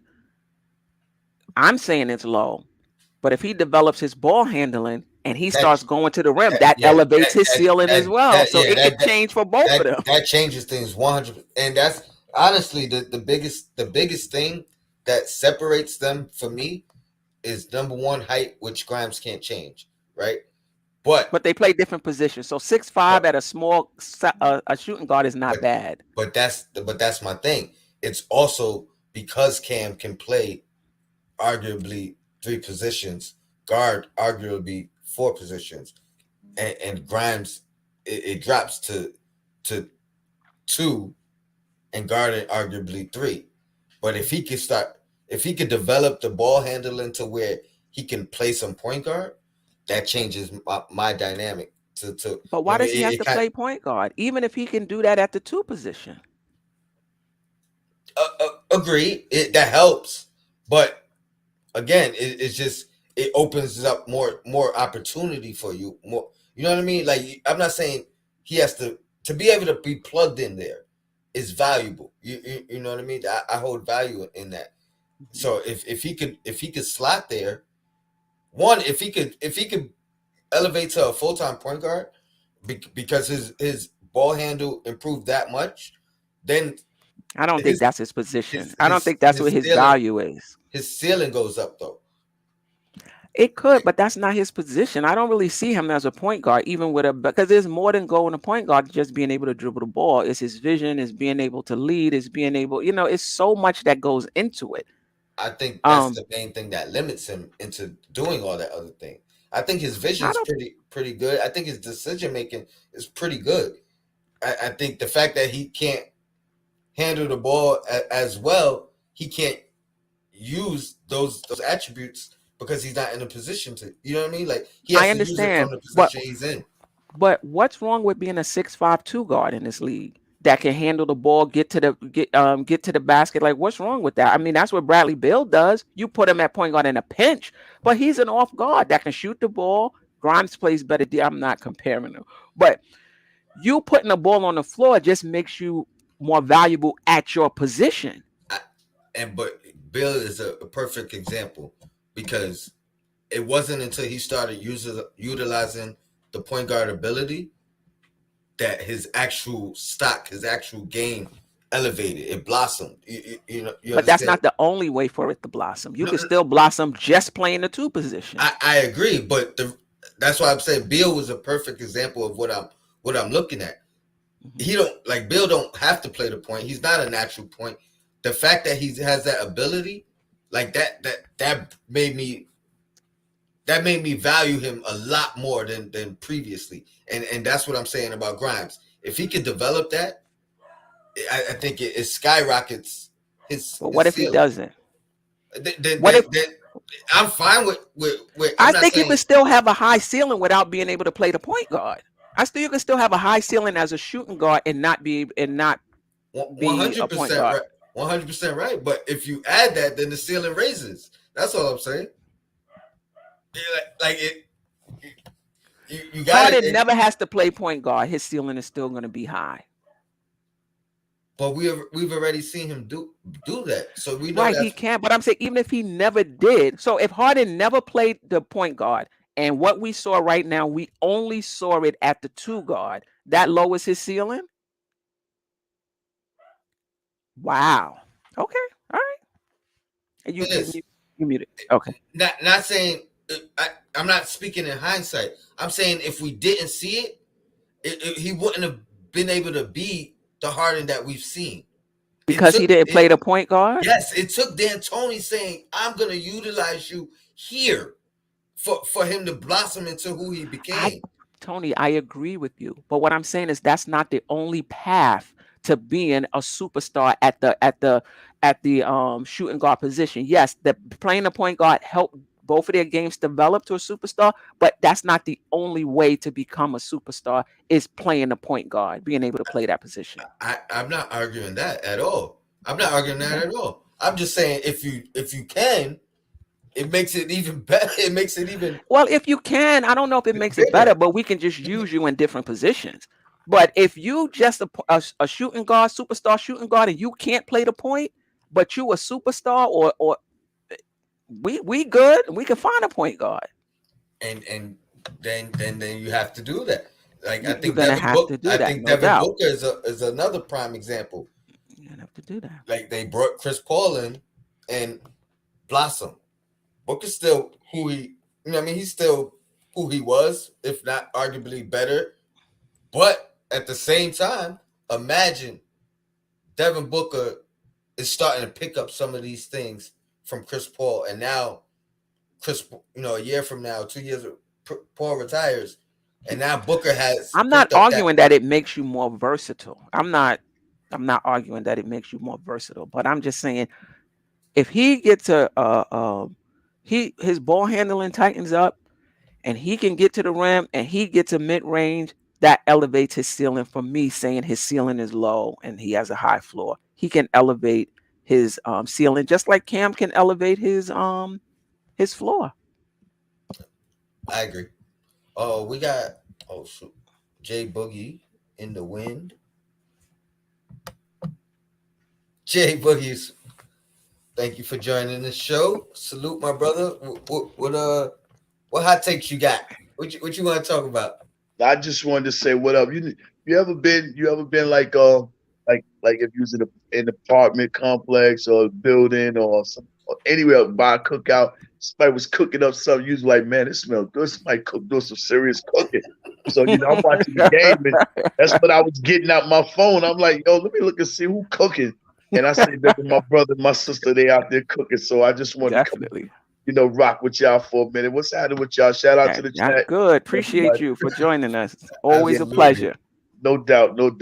I really ain't got no hot takes, man. My hot takes right now, they in the booth. As you hear my voices, I've been laying down some serious stuff. You know what I'm There saying? you go. There And you go. I ain't gonna say something, but I'm just about finished of something. So now you know where I'm at. I'm just about finished. I just got to go back and do some ad libs on that to make that thing tighten up a little bit. But Appreciate it. That's what's up. I'm probably gonna get to y'all a Mother's Day song. I just wrapped that up, man. For all the Appreciate it. man, I got a Mother's Day song for all the mothers it is in the world. For anybody that might have lost their moms, like in my situation, Yeah. or anybody, you know what Mm-hmm. I'm saying, with their moms now, you need to realize, you know what I'm saying, you need to give your love and homage to your moms and No parents, you know what doubt. I'm saying, anybody while they No here. You know doubt. what I'm saying? So that's what that song is dealing with. I'm gonna get that to everybody in just a second, probably by Friday. It's already done and everything. Um, Appreciate it. but it's just the same thing. I'm waiting on the 17th. 17th is a big move, big wait for me. I need to know where I'm at, where I'm sitting at. Yeah. Yeah. Besides that, I wish I was an ant or fly something on the wall because everybody talking about it's the off season. No, it is the on season. And right now, you need to be working.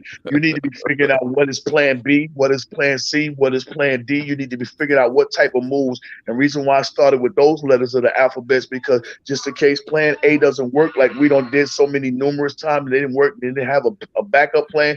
They need to be figuring some things out and figuring out what they need to do to, you know what I'm saying, to get this Mm-hmm.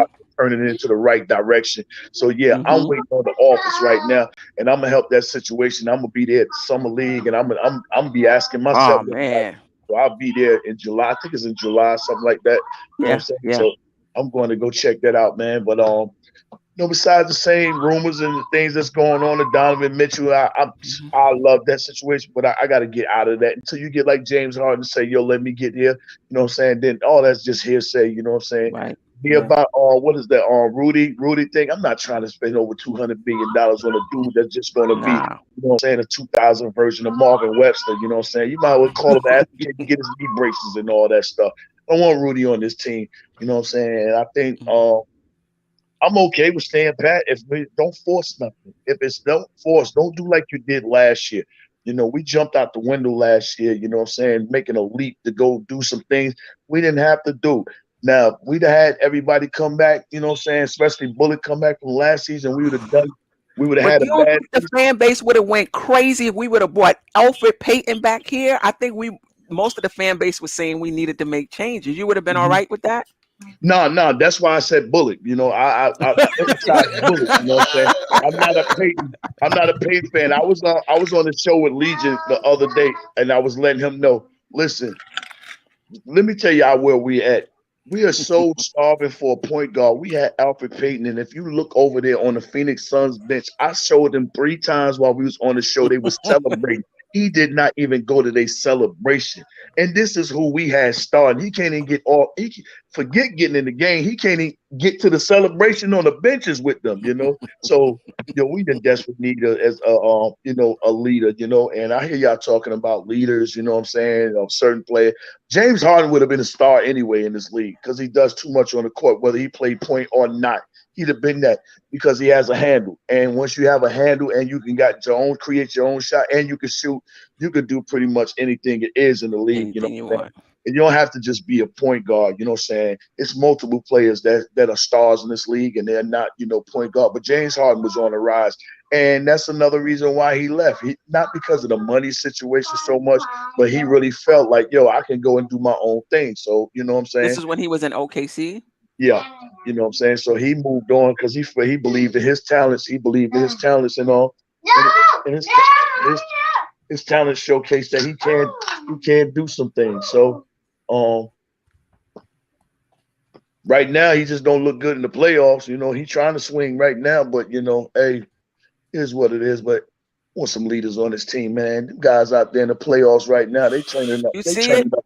They turning up to Let me some tell you. We levels. talking about the Knicks. Then you turn on this playoff, you be like, yo, we might be a little further back than we Right, thought we right, were. right. Because them guys, man, True, it's true. when it comes to that small thing, it's 3 levels of it. It's it's the baller, the basketball player, and the killer.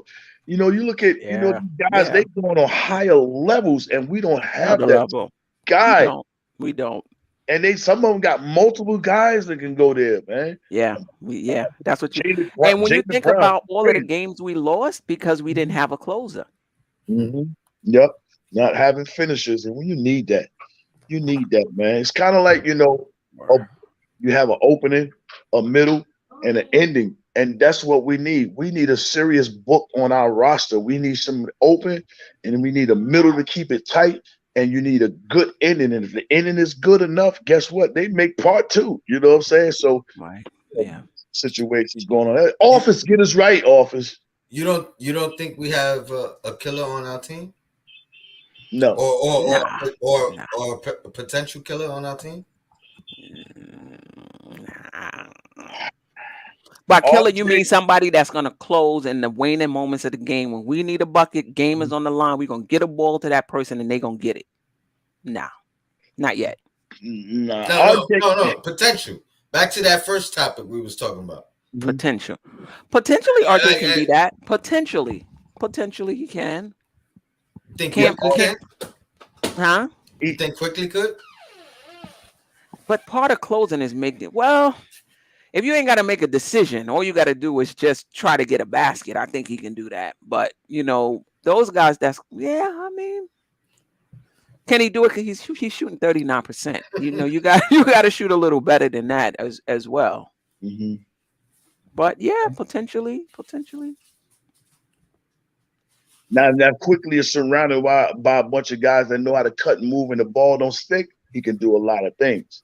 He can't do that. But if he's surrounded with his guys, the ball stick, stop, and all that there, he can't exercise his whole game. Because be honest, when Julius and RJ went on that court, that was the Quickly show. That was all IQ, and we all like, wow, yeah. But you got to have them type players around him, whereas he can showcase and do those type things. That's why I'm a fan. I'm like 65% of a fan, giving IQ his chance. You know what I'm saying, to see what he can do besides out there and go for something. You know what I'm saying, and everybody talking about the Brunson. I think it's going to be a shocking with that Brunson thing. A lot of people ain't looking. I think I'm watching them. They come on tonight. I think the Phoenix. I'm gonna watch too. I think the Phoenix Suns is gonna go get Brunson. That's what I think. It's just gonna You think Phoenix is gonna do that? Hey, CP got a 3-year deal. This is next year be his third year. Yeah, you got a 3-year deal. No, he re-signed for 3. So yeah, this is second year, right? Yeah, second or this is second year, right? I'm gonna tell you right now. I think this is second total, right? Yeah, this second 2 total. out of 3. Yeah, that's what he's saying. No, he got traded there. That was his first year. Right. He wasn't there in the bubble. He got there the year after the bubble. And then last year was this year was his second year, but first of the new contract. Yeah, this is the year. He has 2 more years after this. 2 more years. He has 2 more years. Then maybe they might not do that. I was thinking it next year might be. But that third year is not guaranteed. So he has 1 more guaranteed season. See, I am thinking that. Let them win that championship. They might pull a move and go get Brunson. Lock that up in the backcourt. To succeed. Yes. What you call it? Yes, CP. Yep. Man, hey, I don't know what's happening, man. Please, I just keep praying for us. Yep. I would say don't do anything stupid. That's all I'm saying. And I don't think this front office will. You trust it? Huh? You trust the office? Not to do anything stupid? Yes. My distrust or my question mark is, can you do what you was brought here to do, which is upgrade this team and eventually we can become a championship contender? I think they showed they can draft well. Their free agency last year was a flop. I need to see more in terms of whether they can upgrade the team, but I don't think they would do anything to hurt the team. They just too conservative. They don't take risks. They don't take risks. To me, that's their biggest problem. So you say don't do anything stupid, and obviously I don't want a stupid move made, but I want to see some aggression. I want to see you make an aggressive move. A risky move, even. A minimal risk, like sometimes minimal risk. Okay. sometimes there's a risk to everything. You know what I Right, mean? no doubt. Even a And when player you think is gonna pop, they come here and like, what happened? and when you take the risk, I want to at least be able to understand and evaluate the risk versus the reward, even if it doesn't fall. They definitely did, and Queen That's the was type on. of risk you talking about.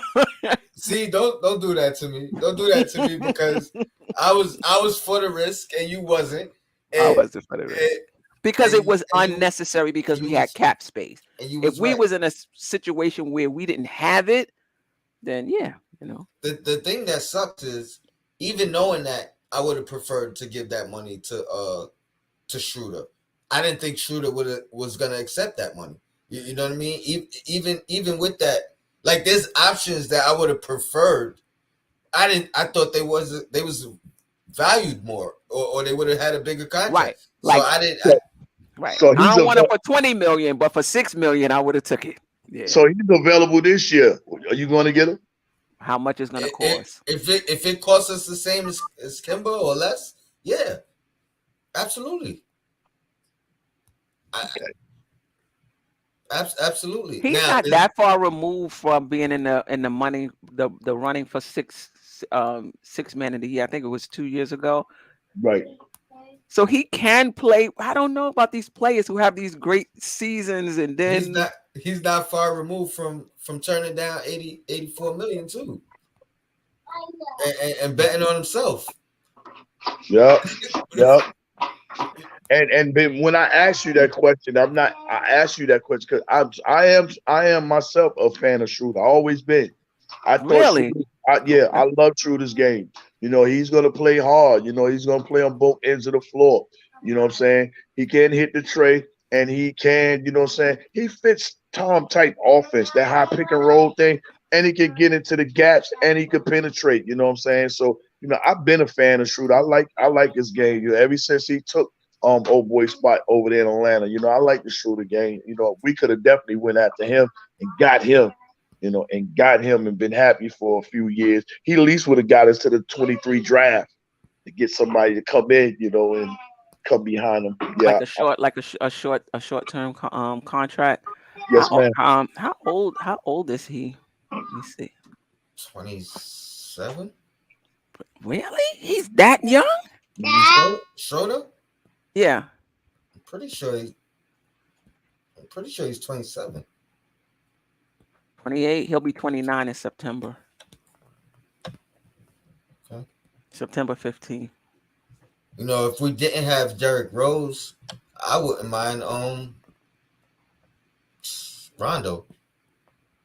If we didn't have Derrick Rose, I wouldn't want necessarily the both of them, and then He's whatever. only 6'1". I don't know why I thought Schroeder was taller than that. He's lanky though, long arms. Wow. You can't tell me he wasn't 6'4". 6'1". 6'1" is starting to become the prototypical point guard size. Because everybody we talked about, like, 6'1". and we all like, oh, he's undersized. He undersized. Like technically, 6'1" is like the typical NBA size. Somebody else have him at 6'2", but still right around there.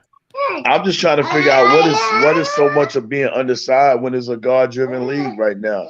It's no such thing as a big man no more. You know, they don't even have the center in the All-Star game. Everything is guard and forwards, you know. So to me, 6'1", 6 foot, if you can rock, you can ball, you do what you gotta do. Shoot, get on that floor. You know, height. But yeah, that's what I've been saying. I'm so over the athleticism and the being able to run it. Like if you know how to play, and then on top of that you can run and jump, that's great.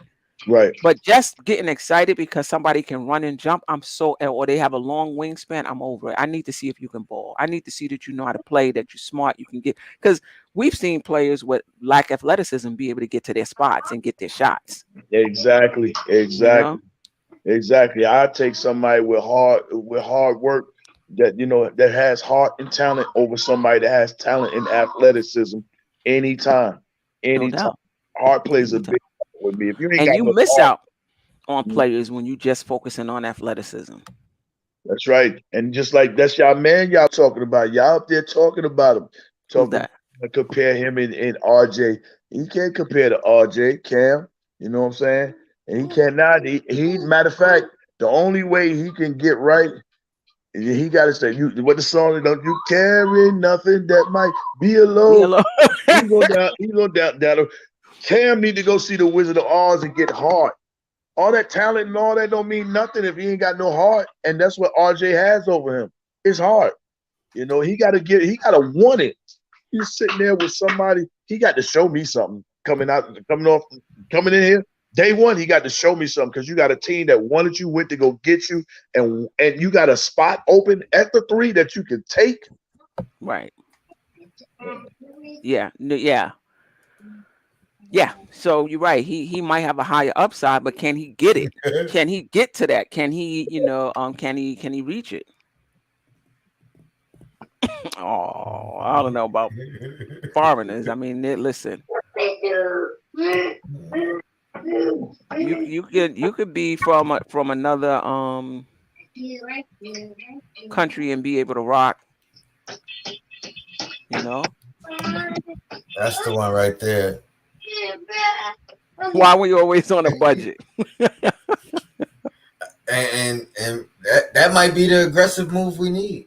You know, we might need to go and be willing to spend some money or take on a bigger contract than we necessarily wanted to. Mm-hmm. Hey TC, let me get your take on it, man. How much you paying RJ? He say he want that. Yeah, I need to see something at this year. How much you giving him? For who? RJ.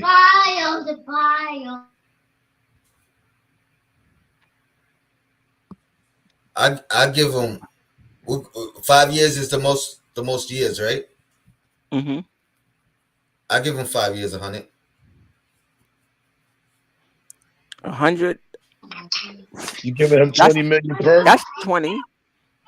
I'm giving him. If he'll take it, I'll give him 20 as well. I don't think he's gonna take it though. Ooh. And old boy over there, Phoenix, didn't he get 4 for 90? Yeah. Who's that? Bridges. Bridges, yeah. Yep. And might even use that as a parameter for him. I mean, 20, 25. I don't think he's taking 20. If it's 25, we gotta put options in there. We gotta put team and player options in there. 5 for 125. If he took that, I wouldn't even play with options. I would run with it. Yeah. I mean, 125 out of a 181 max. That's How far do you think he is from the max?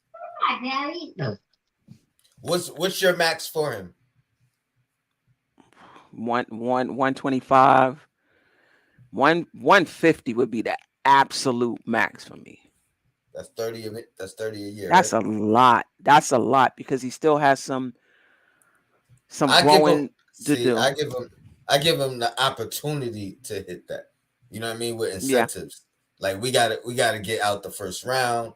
You know what I mean? You gotta become an all-star. I might even put some assistant or rebound numbers attached to those to reach, for you to reach 130. There's no way in his head he could feel like he's earned the full 180 something max, right? So at some point, especially dealing with Leon, I think he's in a position of knowledge and power. You know what I mean? Like coming from that negotiating table of being a player's agent, knowing what a player wants, knowing what he's willing to take, knowing what he's willing to not take. Not saying directly dealing with RJ and those thoughts, but multiple players over time. I think you kind of develop like a metric system kind of where you could expect what you could expect from the other team prior when when he was on the other side looking at the other team, what you could expect as the player, what you could ask for, knowing that what you could realistically get. So I think he has all that he could use to his advantage, or if not secretly, directly sit down with RJ. You know what I mean? Like sit down with the agent and speak from a position of knowledge, and you could break some things down, probably that a normal guy in his position wouldn't have the knowledge to know how of. So I think that's where we may be looking. We may be have the advantage in the negotiation. Well, I'll say this: if he doesn't like what we're offering, he's just gonna go to restricted free agency. I could just see him saying, "I'm not signing that. I'm gonna ball out this season, and then we'll revisit this And later on." as a team, I feel like that's the best position for you to ever be in is restricted free agency. You know what I mean? Like where you could literally have the other team and the player set their own market, and then you can base your decision off of that. You know what I mean? You don't have to be at risk of overpaying, because I'm sure that's happened hundreds of times where a team is like, "We'll give you 5 years, 150," and he's like, "Yeah." And then in the back of his mind, like, "Yo, I would have took 120, yo." They say 150. You know what I mean? Like, you don't gotta necessarily worry about that. And if he's out your price range, out of what you're willing to give, at that point, you have the option. So I like restricted free agency from a organization standpoint more than anything else. From a Right. player standpoint, that's horrible, because you may not want to be with your home team, and you do everything you can to kind of see what's out there, field it out, get an offer, agree, like, yeah, you excited, I'm going to this team, I got this opportunity, and then the team you would potentially leave is like, yeah, we'll keep you for that, and then it's heartbreaking. But yeah, I would start at 100, 5 years, 100. I think my max might be 125 with the incentive to get you to You think he taking that, J Boogie?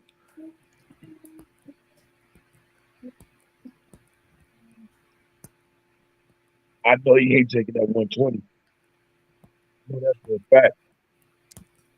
There's a lot of things that we have against him. You know what I'm saying? That we can show him why we're offering this or why you're not getting this.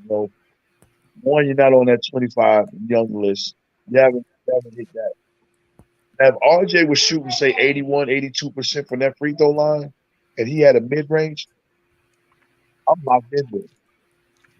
But he need to go get that this season. If you come back with that and you knocking them free throws down, if you at 81, 82, 83% on that line and you got that mid range, I'm locked in with him.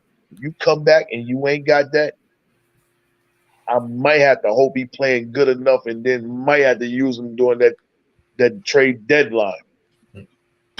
Damn.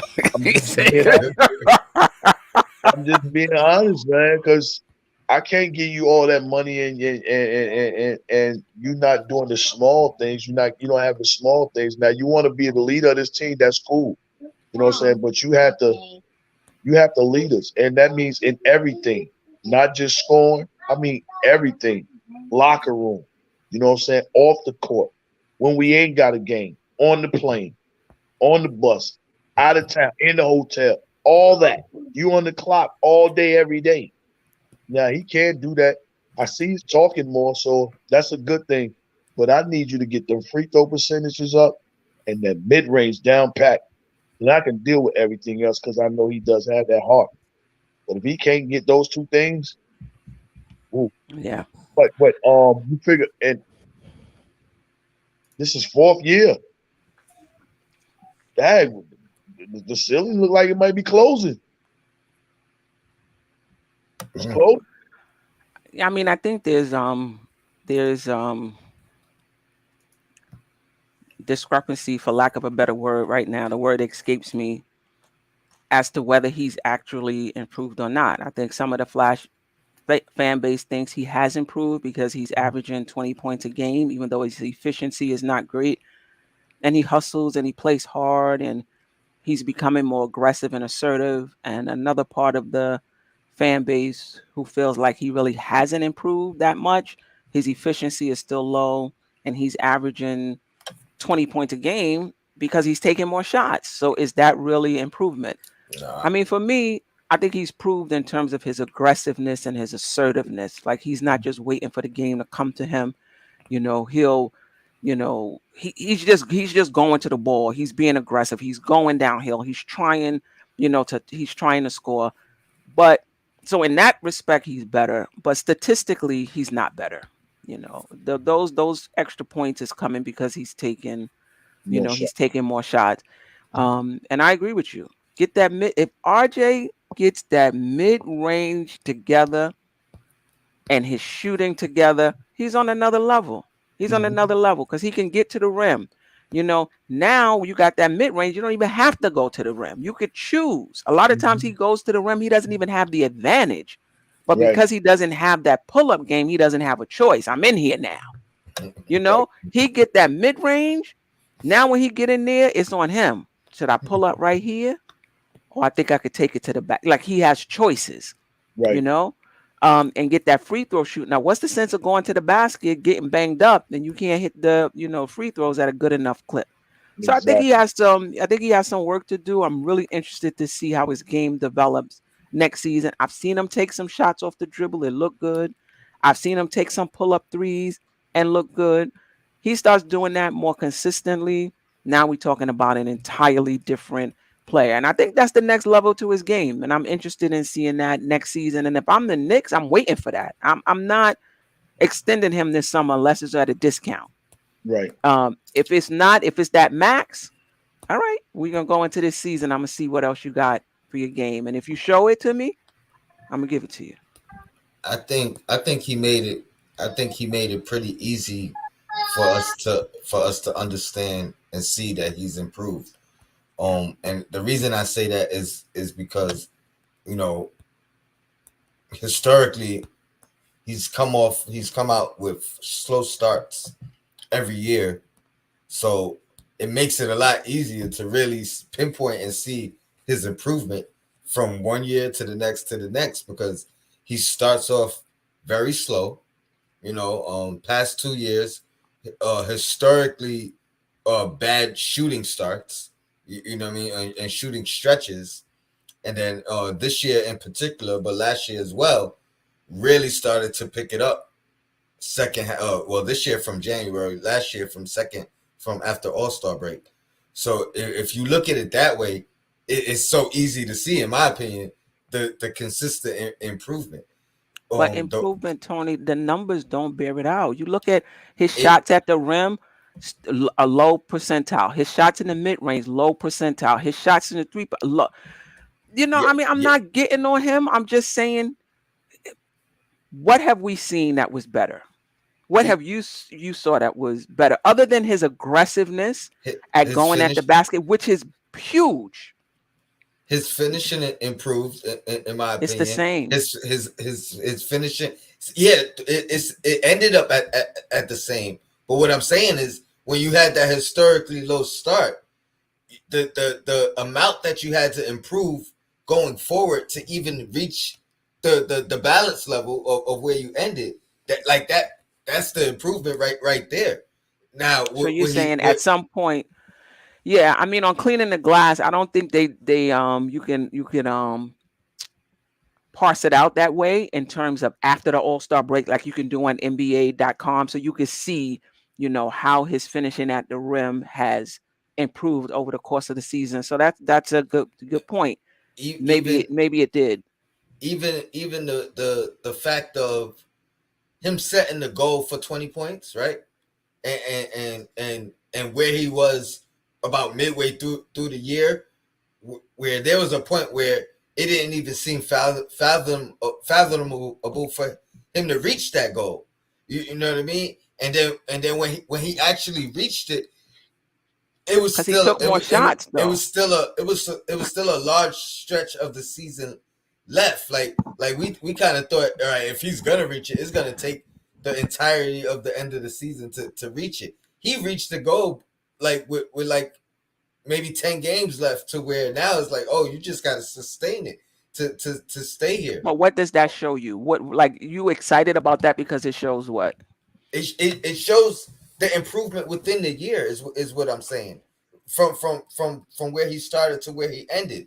Now, what I think he really needs to improve upon is consistency, number one, but the consistency from start to finish. You need to start the year where you ended. You understand? Because that's something that he hasn't done from year two to three, and from year 1 to 2. He didn't start the year where he ended.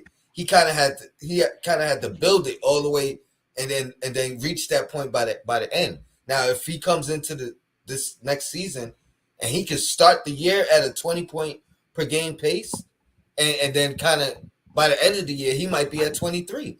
And that's but you're focusing on the points. I don't think it's the points. It's his efficiency. Anybody can get 23, 25 points if you're taking enough shots. His efficiency has to get I'm not better. arguing against his efficiency. That efficiency is going to put him through the roof. Efficiency is going to really make him a star. No doubt about it. And that's efficiency in different levels. Not, you could be efficient just at the rim.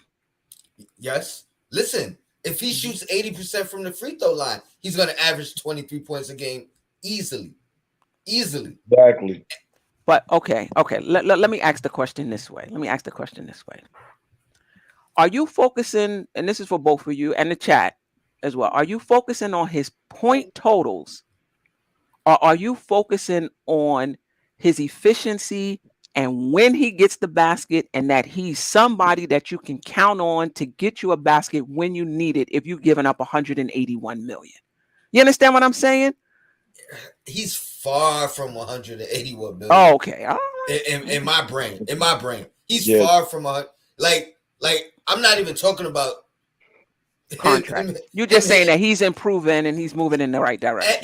And I'm not even talking about him hitting his ceiling at this point. Like to hit his ceiling is a lot of improvement for him to do. For him to be the go-to guy and us be a perennial playoff team or contending team, he has a long way to go from that. But his continued progression is there. Like, him getting better year after year is there. Like, I'm not expecting him to be the number one guy on a championship team within the next year or two. Within the next, like, to me, that takes time. Like, I'm sorry. And for any some people they get there quicker than others. But it's harder for every position other than the point guard. And then even with the point guard position, you don't see the best of the best point guards kind of leading their teams to the championship. You know what I mean? Like, at this point, it's the wing guys, but it takes longer for them. Tatum just popping now, right? Like this. Nah, this the best, Tatum been popping he getting better, but he's been popping for a while. We've ever seen him. Yes, this is the best we've seen him, but he's been popping for a while, though. Don't forget what he did against Cleveland. Don't forget that. Don't forget what he did against LeBron. My point is, he had to progress and get better year after year after year. Like that's my point. And he's still getting better. I don't think he's at others. That's all I'm saying. I don't think he's not at his ceiling. He's not. You know what I mean? So I give you that point. You know what I'm saying? He progressed to being where he. I give you that. You know, versus RJ. And your point whereas you say the beginning of the season and his last 10 games, you're right on with that. because RJ didn't know he was going to be in this position that he was in right now. What happened is Julius did what he did. The mother guys ain't pan out. When the season started, they probably stopped RJ in the middle of his working out and what he had to do to let him know, yo, you're going to play the three. You're going to be our best defensive guy. So with that there, I believe that pulled a break up on things that RJ might have wanted to work out and do. But now when that bad season came last season, and now the ball is looked like it's being passed off to him, and the fingers are going towards him, yo, this is your team. You know what I'm saying? You're that guy and all that, on our squad. This is a demo right now for RJ to go ahead and make his value up for a player. He can say, yo, come play with me. I'm ready now. But um he has to get his game up to par where it need to be at right now. And this is his demo. So all the things that he didn't really work on his game, during the other time because they had him in position to play and do other things. Now he can work on that mid range, get it all the way down pat. Now he can work on them free throws and all that, get that down pack, all that. All that's going to bring forth if it's its own efficiency. His numbers should go up. But RJ, he's never been in this position where this is my chance. This is my team. You know what I'm saying? Now he's in that position to make it where this is my chance. This is my team. I need to work all the way out this on part so I can get guys to look at me like, yeah, I belong in that 25. Now let me see who I can get to come play with me because nobody's coming to play with Julius. We all know that. Nobody's coming to play with Julius. He already showed that. But if RJ, you know what I'm saying, makes that next step like this is mine, and they gave it to him, and if Julius doesn't go nowhere and he's cool with it, then you already know the fans is already cool with it. Then we got something brewing, but he got to get it down pat. So I'm gonna give him a slight pass, 1, 2, and 3. This is really his opportunity right here, right now, because he has to get it done. Zion is hurt, but we know what he would do if he's on that floor. You see what old boy is doing down there in Memphis. You're next. You got to show us something. You're the right guy. He's a good kid. You're going to get the endorsements, all that. You're going to get all that being right here in New York. But he got this year right here. He got to get it right. This is his demo. Definitely. Shout out to Uncle Freezy, Blanche Tears. Yes, Appreciate Freezy. the support. Y'all are so dope. Keep it going. Yeah, appreciate you. But we over 2 hours though, so we about to we about to close this out. Cut it out. I gotta continue to go work on my slides. But yeah, shout out to the chat. No, go ahead, Queen. Bagger Jones just took it to another level. Took it to another level. I didn't even read the whole thing before I put it up there. You taking that to another level. Yeah, salute my guy Josh, man. We need you back on the crossover too. Yeah, definitely, no doubt. And Dope Soul, Josh. Shout out to the chat. Yo Black is time. Appreciate you, Queen. I got something dropping tonight at midnight. J Boogie, thanks for joining. Midnight. Yeah. Man, what y'all doing? May Madness. Late night special. But because that slot, hey man, I was just talking to matter of fact, I was talking to Freezy, yo, back then, a while back, that late night, man, it was so crucial. And the battles, the verses and all that, man, it was some great episodes, at late night.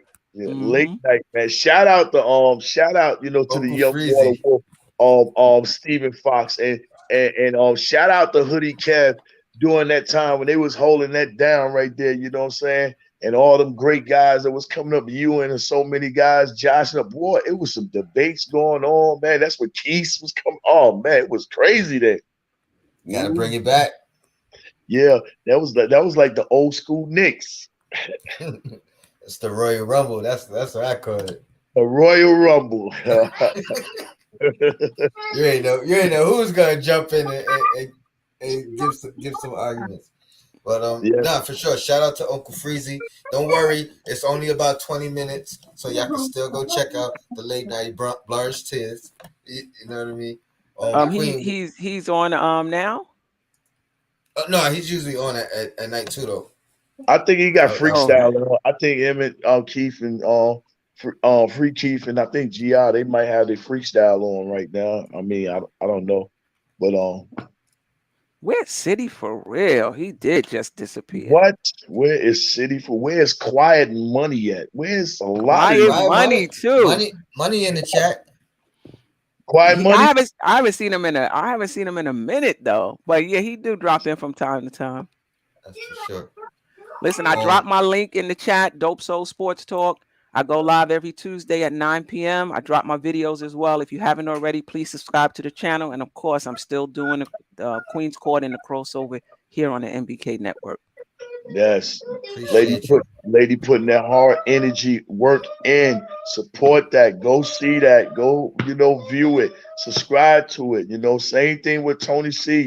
Subscribe and appreciate when that like button go off. You know what I'm saying? Don't get to looking through the peephole. You already know what it is. Just open the door and come on in, man. Mm-hmm. Rock with the people, man. Appreciate you. And we got what you got. The Mother's Day song coming. Yeah. What else you got? What else you got coming? I mean, I'm halfway in a Stephen A. Smith diss track, yo. You know what I'm saying? I'm just trying to stay, keep the buzz. Like Nas said, just something to feed the buzz Feed the until buzz. the season come back. But yeah, man, I got quite a few joints that I'm just dibbling, dabbling in there, just for a little entertainment, the Bong Bing, that was just the Brooklyn Nets diss track, you know what I'm saying, to let them know, so I don't care who you got on that squad. It's going to always be ours, you know what I'm saying? Y'all got 0 forward, man. Y'all ain't even got no excuses, man, at all, period. 0 forward. And I'm talking about not really 0-4, but really a 0 forward. Oh, man. Get out of here. Appreciate you, brother. Queen, No until next week, I'll see you. I might see you tonight. I don't know. Nah, it's gonna be late for you. I know. Yeah, midnight now. You just I'll see you in the comments. Yeah, definitely. Shout out Cornerstone too, wherever he at. That brother, man, with the shorts, Definitely. That's right. And we out. man. Yep.